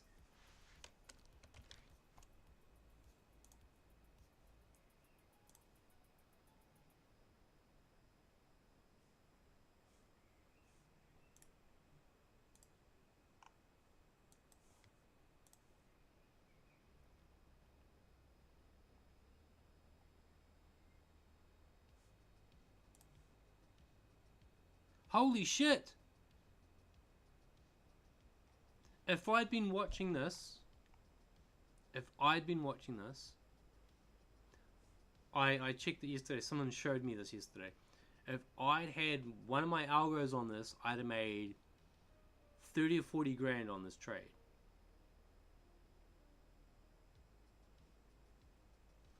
Because this is what we were trading with, right?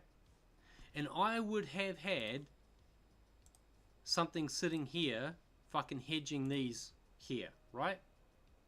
I'd have lost one here. And then this one here would have triggered and I'd have made a little bit on this. Yeah, alright. Okay. When you ask me if I'm a breakout trader, yeah, okay, look.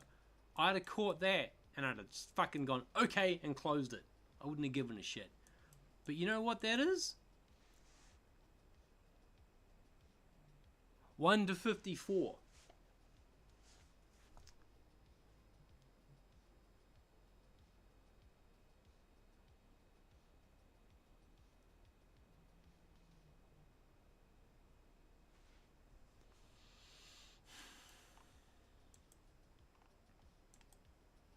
pissed.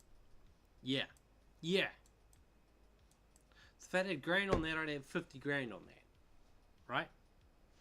That's an overnight while I was asleep. I had no idea that it was coming. I haven't been paying attention to AMD. That's what a news release does.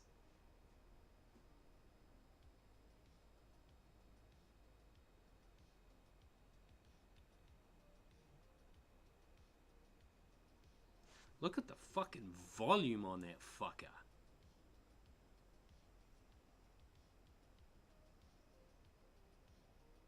Anyway. There were overnight fucking millionaires there, bro. I'm telling you. The boys that knew put so much money into that. They knew. There's no way you didn't put money into that if you knew.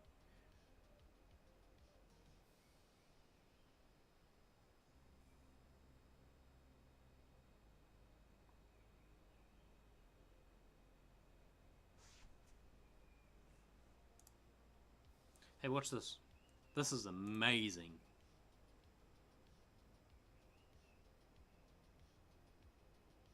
This chick is fucking something else, dude.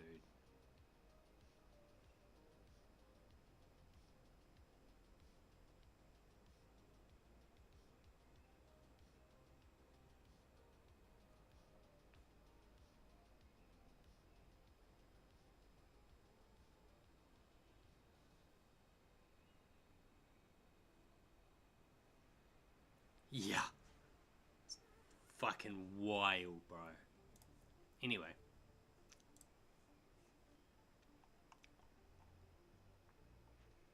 So, I don't know.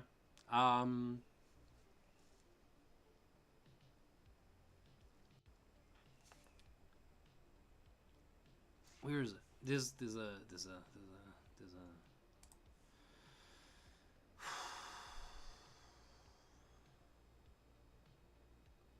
All good.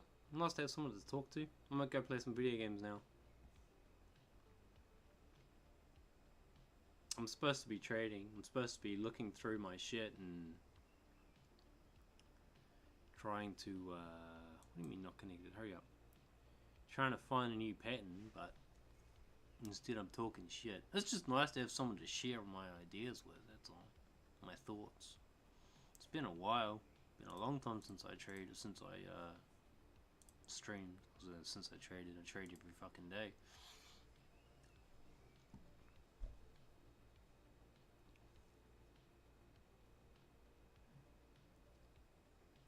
That's why Reddit is so full of trash. And what's interesting about Reddit to me is that you can read the posts, and within the first couple of lines, you can tell whether he's a dude who's had a couple of random wins and thinks he's a god, or if he's a dude who's been traded for a while and might actually know what he's talking about. Like, once you've heard it all a few times, it's not hard to just. You can tell. You can tell. And that's where, like, I don't talk a lot on Reddit much anymore, because every time I see something, everyone's like, oh, you don't fucking know what you're talking about. So, yeah, okay, buddy.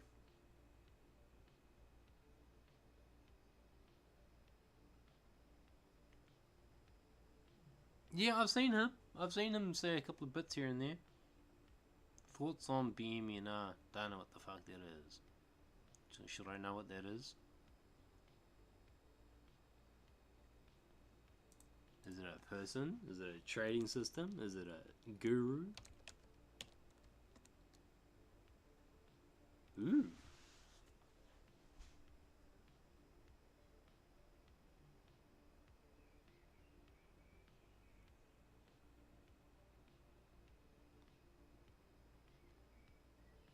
Oh no, Ali's a beast, bro. He's just.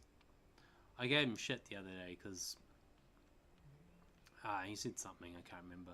He's an amazing analyst, and Ron can fucking talk your ear off, and those two work well together.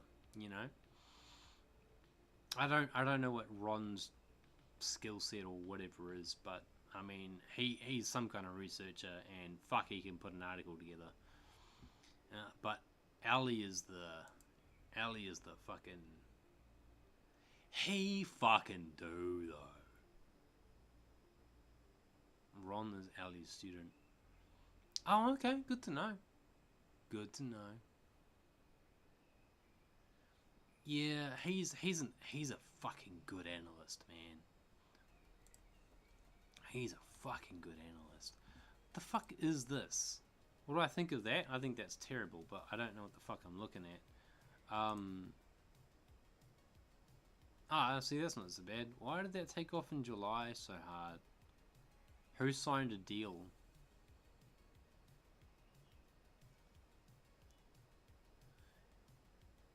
Yeah, like they've got a very different approach to me. Mine's far more. Let's go with casual. No. Mine is far more progressive. No, what's the word I want? Compared to them, I look like a discretion trader, to be fair. Look, every candle, if I had zero spread, right now, I would make 0.57 per trade on every candle on the minute. Really? What's gold look like? Gold. Come on, pop it. I'm going to go turn my other 0.21. Okay, I'm going to go take MESH. Where the fuck is MESH? That one. I'm going to start a new one. I might start a new one. When I'm on the screen, I cannot see if you're typing. Sorry, just saying. I am going to build a new one right now.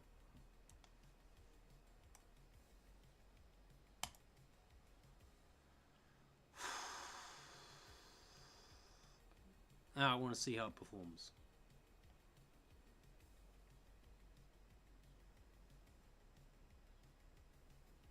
Oh wait, I should be using I should be using that. Okay, that's a dumb idea. I need to know where that is. Where is that?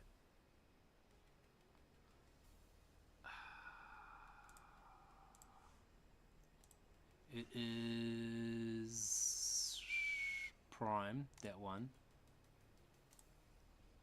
It is an 11. Okay. So I need to copy 11 out.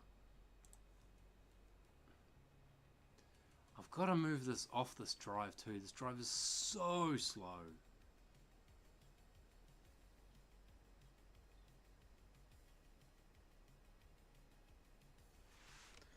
Okay, so I'm going to start that up. I'm going to go, yeah, no, it's good. Thank you for coming into chat. It's been nice. Feel free to lurk. It's always nice to see my little number go up. But yeah, thank you kindly for your time. Great chat. Hope I was able to share something insightful. Yeah, stuff.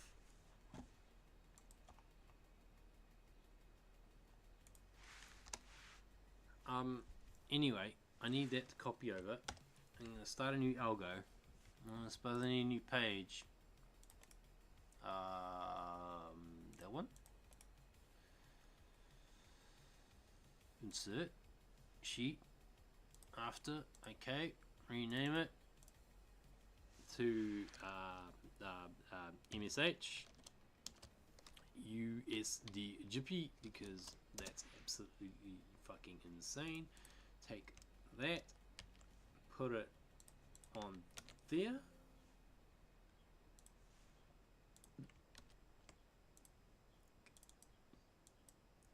Delete basically that row. I need to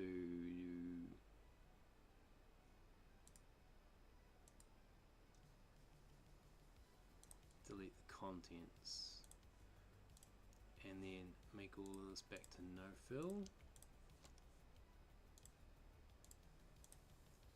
and then today's date is the 8th and this will be a 0.1. Anytime, bro. Here we go. And then it's still fucking copying. Holy shit. Anyway, it's tissue. I don't know. Do I know you, buddy?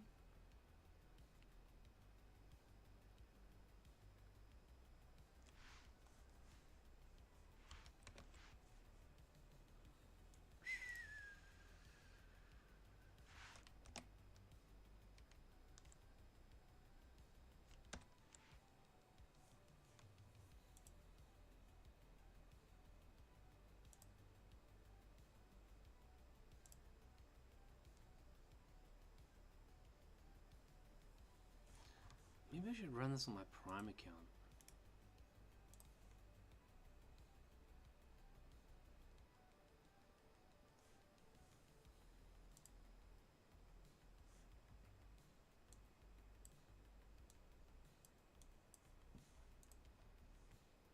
One, two, three, four, five, six, seven.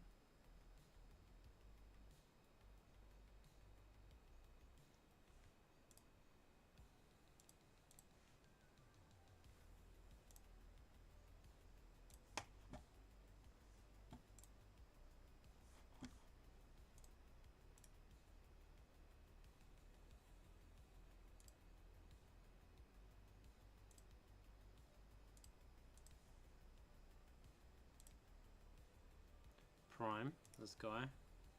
Edit. MT511. Okay. It is 11. I don't even need to copy it. I can just use it.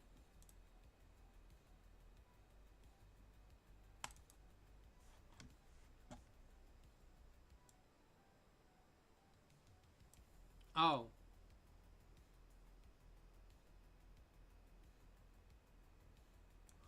Okay, that's why I couldn't just use it. Alright, well, I'm gonna do it anyway. What we're gonna do is we're gonna remove this, close it out at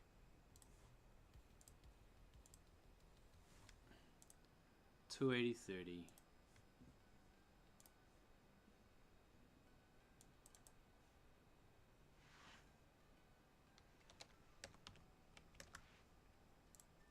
Closed out. We're going to switch this to USD. Actually, I need to confirm that this is actually Jippy. I need to confirm that this is actually my Prime account.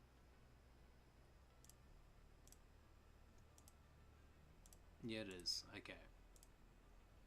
And then put that in there. Put that on the 1 minute.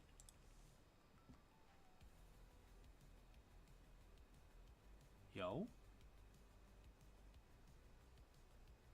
Why is that not moving? Oh, because that's US Chippy. No.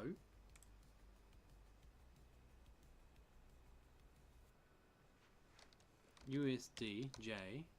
No. What is going on?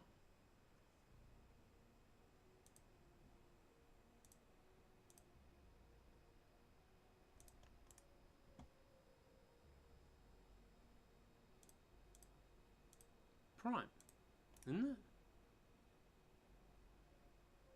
It's my Prime account. We logged in?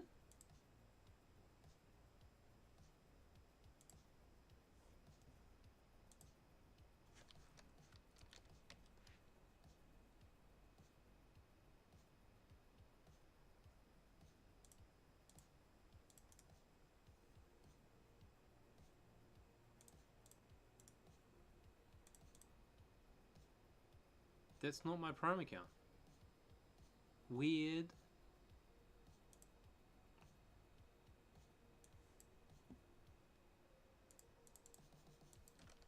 Point one, fullback 1111111.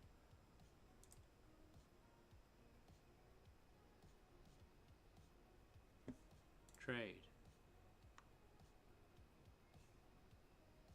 It won't trade.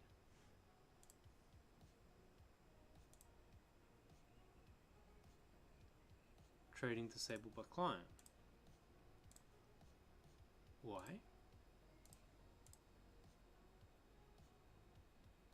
Okay.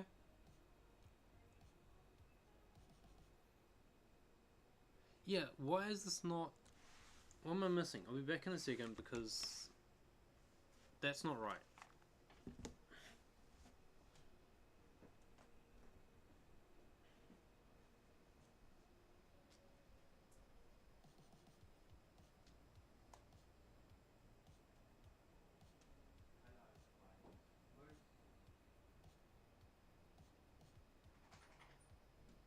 Okay. I'm coming back. I need to log in to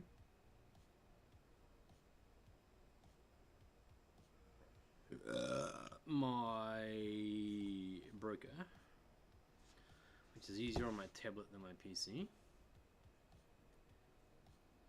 and find out why that is not logging into Prime. I'm sure 404 is my Prime account.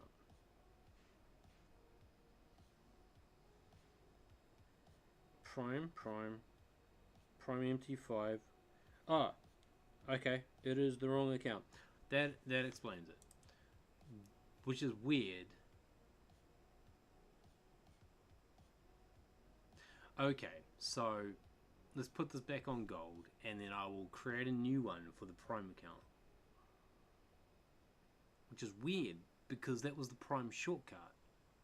Okay, so I need to use Prime specifically on this system.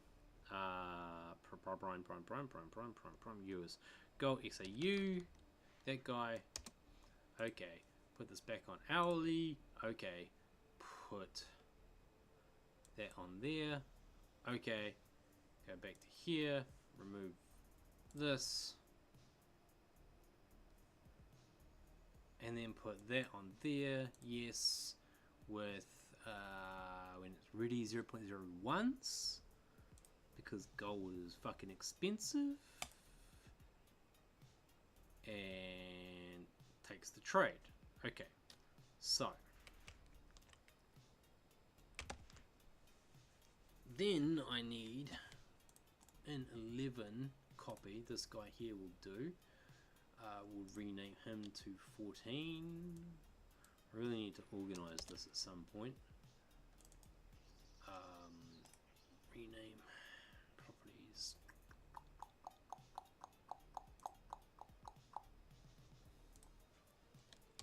$14 terminal. Weird. Well, that explains why it wasn't working properly.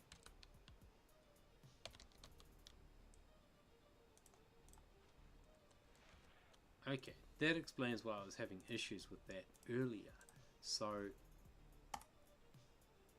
rename prime probabilities USD, run it.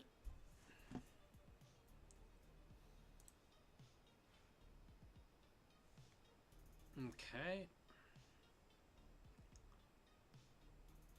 pause that, close those. Oh, I shouldn't have closed that trade. It'll figure it out. I need to put US Jippy on here. Oh wait.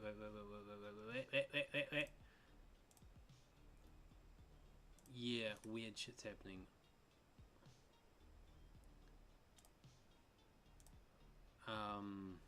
Log in.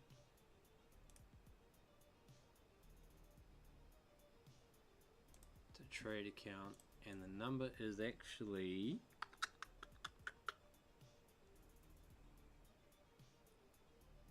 687,250. 678,250.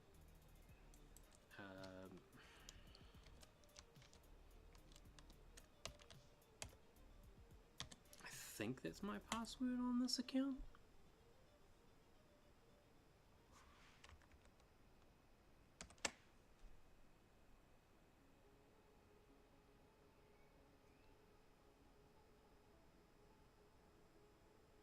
$687,250, because you're a muppet. 687,250.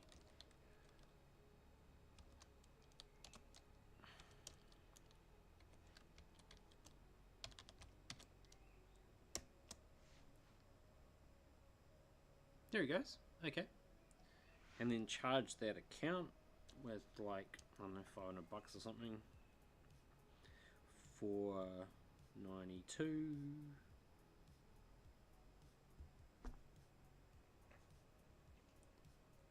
You go. Remove all of this trash. Actually, while I'm here, there might actually, it's not there. Remove all of this trash. Put in USDJ. Go into there. 1 minute. Is it going to let me trade that? It fucking is. Okay. So we put, wait, cancel, wrong one. We put this boy here. We take scary number. We hit OK, we algo trade that, and then we go back to here. Yep. And then we enable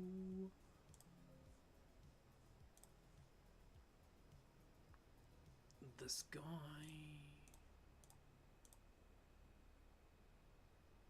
And it takes trades. Yes.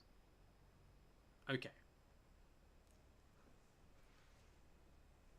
This is interesting. This is really fucking interesting. I really want to fucking know how this plays out. That's really interesting. What's the one alley look like?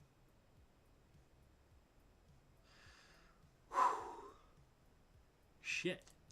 Absolute trash. But on 1 minute it's creaming it, and on 5 minute trades, not doing too bad either, but on 1 minute trades it is creaming it.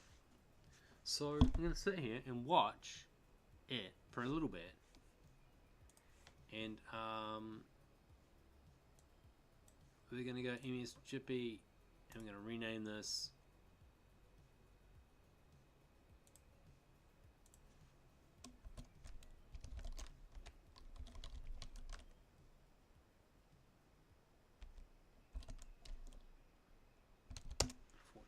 yeah, cool. And it lost the first trade, of course it did. And it didn't replace that trade. Didn't have to. But it moved it up. Ah, yeah.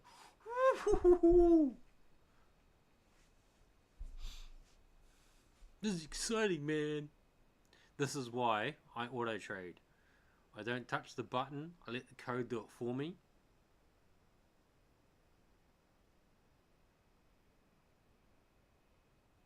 Crazy shit, bro.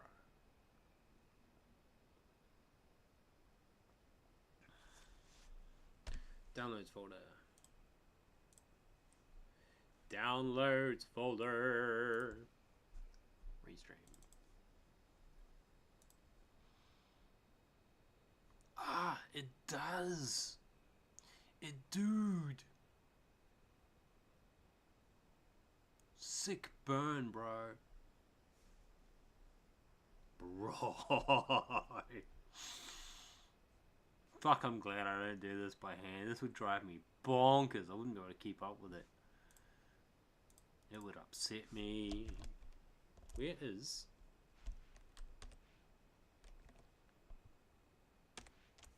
Where is this guy?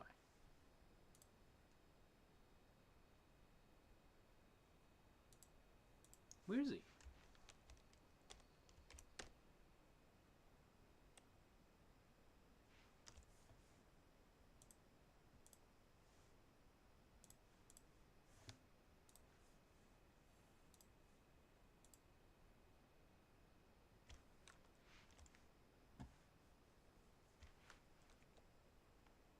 Where is he? Where is my... This guy. Look, this guy. Yeah. Oh, he's on.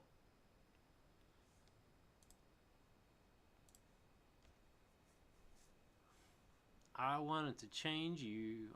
First of all, I want to remove click-through. Yeah, see, This, I uninstalled you because of this fucking problem.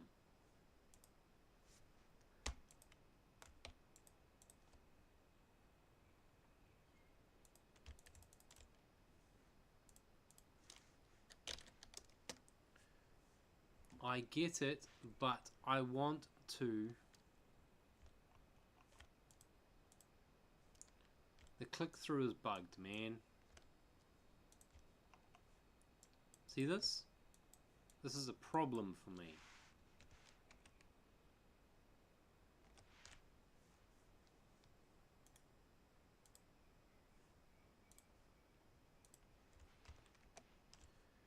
Put this on here, open this here, maybe it'll work better on this desktop. Maybe it works better on the primary desktop.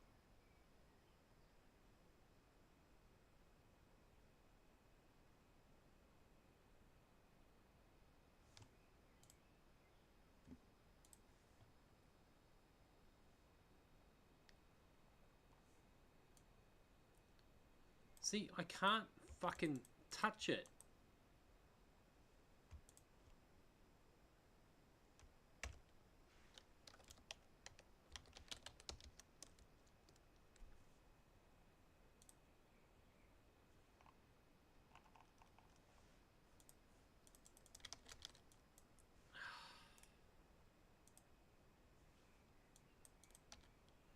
It affects everything. So I need to uninstall it. I need to find its data folder.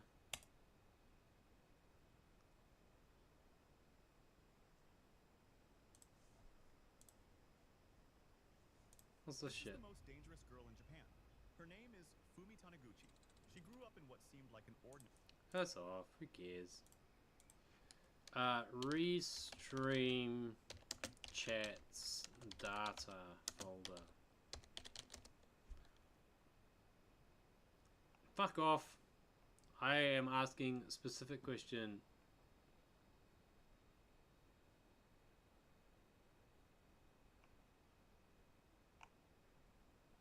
Okay, so I just have to find it by hand, which is...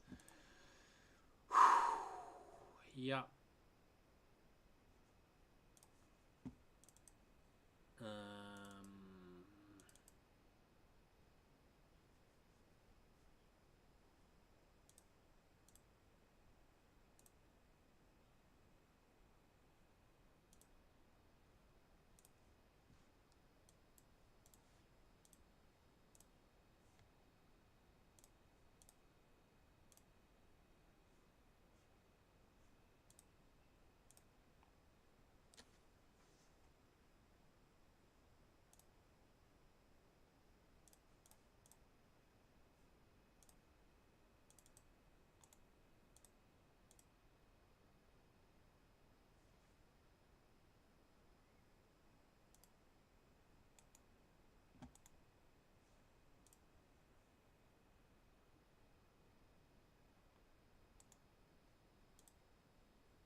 Got it.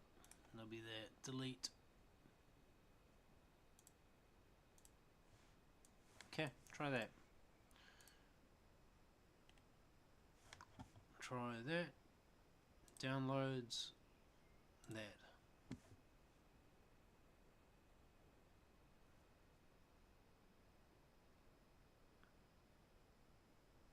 Yeah, that's better.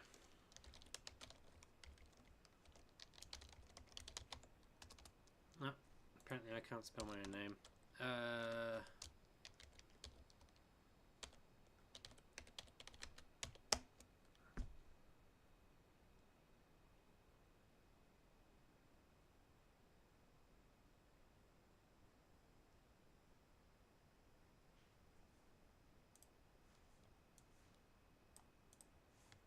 Yeah, it's better.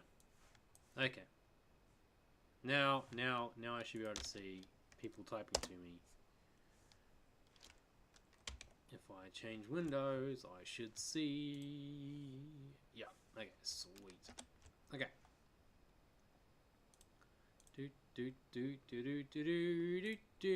This one? This one.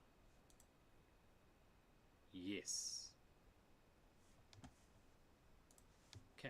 This one. Da, da, da, da, da, da, da. 500 starting account. Easy. Make that blue. Blue.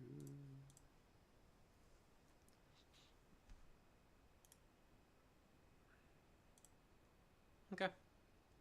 Leave it at that. Walk away.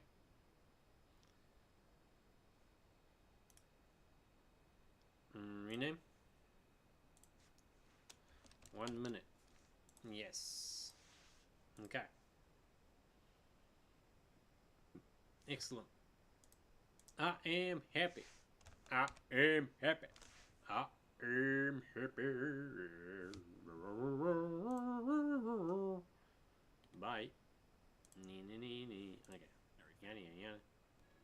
Oh my gosh, my house looks almost exactly the same. That's not gay. Hello?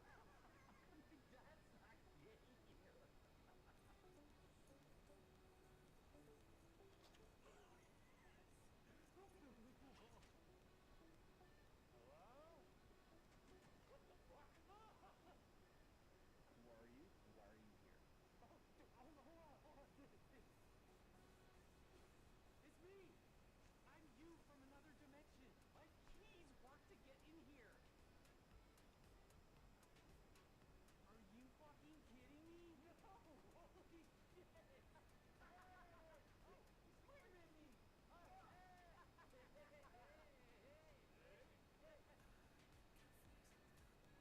Oh my gosh, my house The looks fuck is almost that? exactly the same. This is the most dangerous girl in Japan. Her name is Fumi Taniguchi. She grew up in what seemed like an ordinary family, until she discovered that her father was a yakuza. Fumi once admitted she was shocked and ashamed when she found out, but later, when she looked back, she realized the man who lived in the shadows was actually the father who had been quietly protecting her all along. He did everything he could to let his daughter live a normal life and pursue her dream of becoming an actress without being dragged into the underworld. When Fumi shared her story online, it moved millions of people.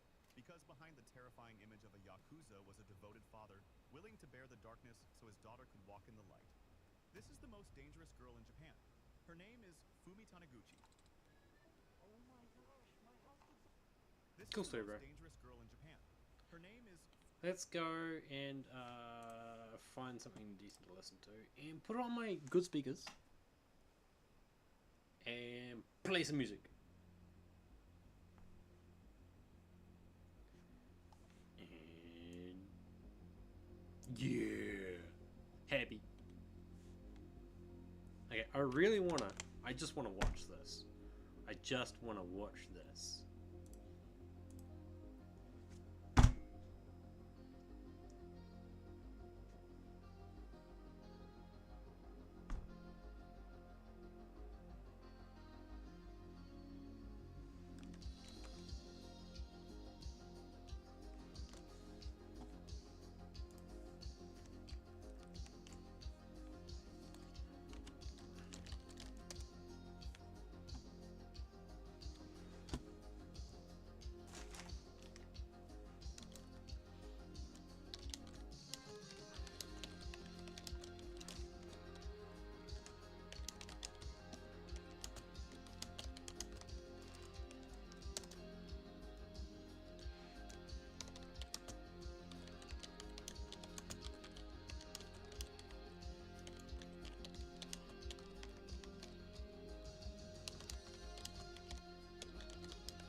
I'm sure there's an ability. Yeah.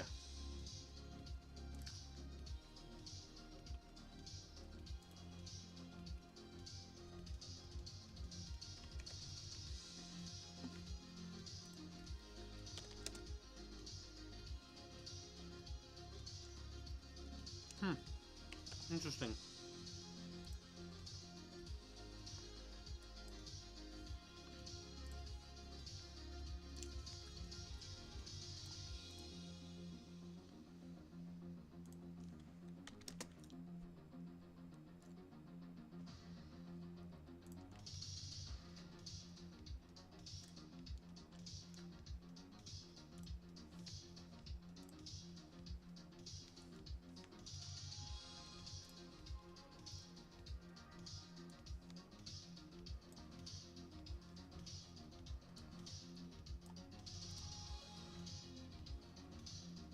Yeah, man.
Like, you do get a glimpse of it, but people always assume that it'll never happen.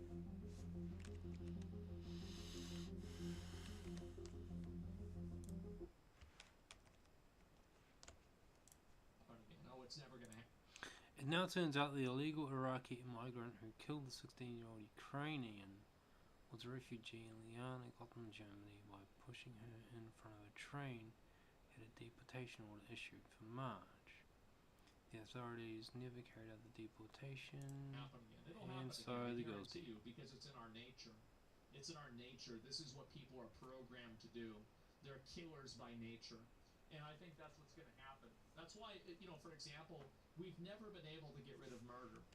Murder's never been removed. Like, people were killing each other 5,000 years ago, and they're still killing each other now. Like, you do get a glimpse of it, but people always assume that it'll never happen again. Oh, it's never going to happen again. It'll happen again, I guarantee you, because it's in our nature. It's in our nature. This is what people are programmed to do. They're killers by nature. And I think that's what's going to happen. That's why, for example, we've never been able to get rid of murder.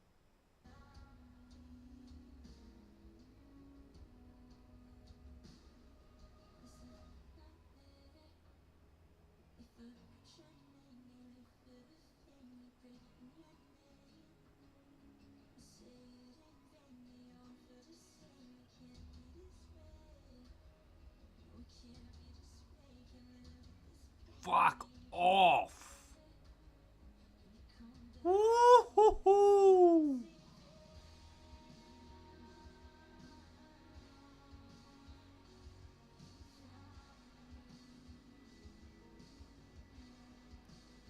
Oh wow, he is full fucking tilting in, man.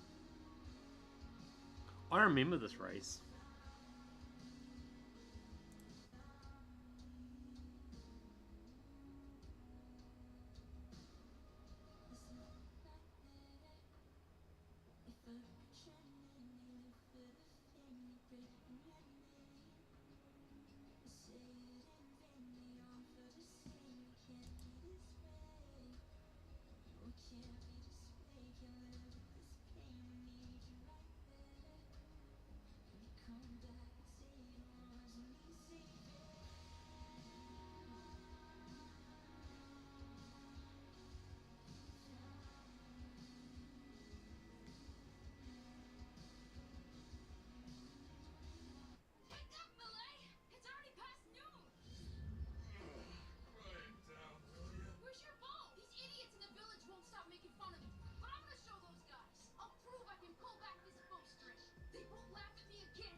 That's the way that you get your kids to stop playing video games. Tell them that they suck at the video games. You're never going to be good at them. At least try. You're better at math than video games. You're never going to be a pro player. You're never going to be ninja. You're never going to be faker. Just stop it, man. You've been playing League of Legends every night and you're still only silver? He's cooking. He's cooking. Kill those people, okay? Victor Nardin, think fast. What are you doing? This man is innocent. Detective Bell, a word if you please. Why you hit me? Hey, stay right there. Wait. You assault our perp with an orange, and then somehow as you convinced he's innocent? I was testing a hypothesis and it began to form back in Victor Nardin's hotel room. It was odd. All his toiletries lined up on the left-hand side. The same was true of his bedside table, his desk. So, he favors his left side, big D. But there were these distinctive blue marks on the ceiling above Nardin's bed. The kind of marks a racquetball might make if it was thrown repeatedly upwards. It's a common exercise to strengthen depth perception. The kind of thing that you might do if you were... Monocular. You're saying that he was blind in one eye? in his right eye. He's learning depth perception. If he's right, it will be hard to pull off. In the dark, with adrenaline coursing through your system after a fight, I'd say it was impossible. Oh, so now Nardin's been framed, too. I think that's a fair question. I don't kill those people, okay? Victor Nardin, think fast. What are you doing? This man is innocent. Detective.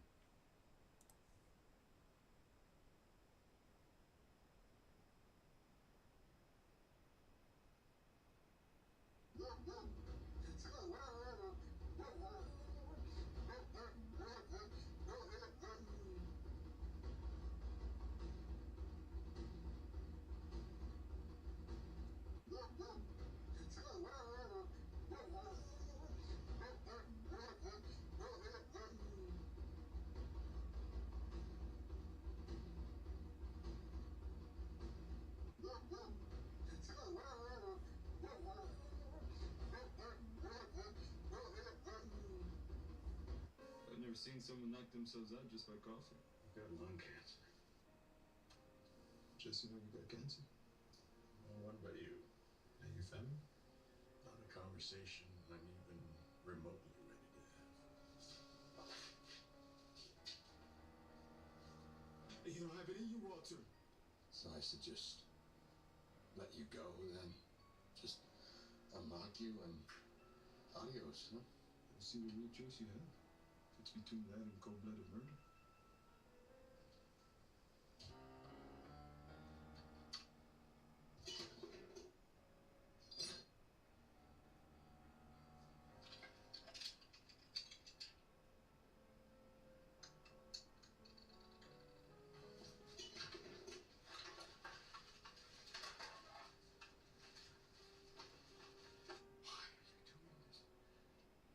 I've never seen someone knock themselves out. How would you determine the ground state of a quantum system with no exact solution? I would guess a wave function and then vary its parameters until I found the lowest energy solution. Do you know how to integrate x squared times e to the minus x without looking it up? I'd use Feynman's trick, differentiate under the integral sign. Yeah. Okay. What is the correct interpretation of quantum mechanics? Since every interpretation gives exactly the same answer to every measurement, they're all equally correct. However, I know you believe in the many worlds interpretation, so I'll say that. Now, do you think I'm smart enough? No. Oh, come on. You might have gone to school for a couple more years than me, but guess what? Engineers are just as smart as physicists. You take that back. No.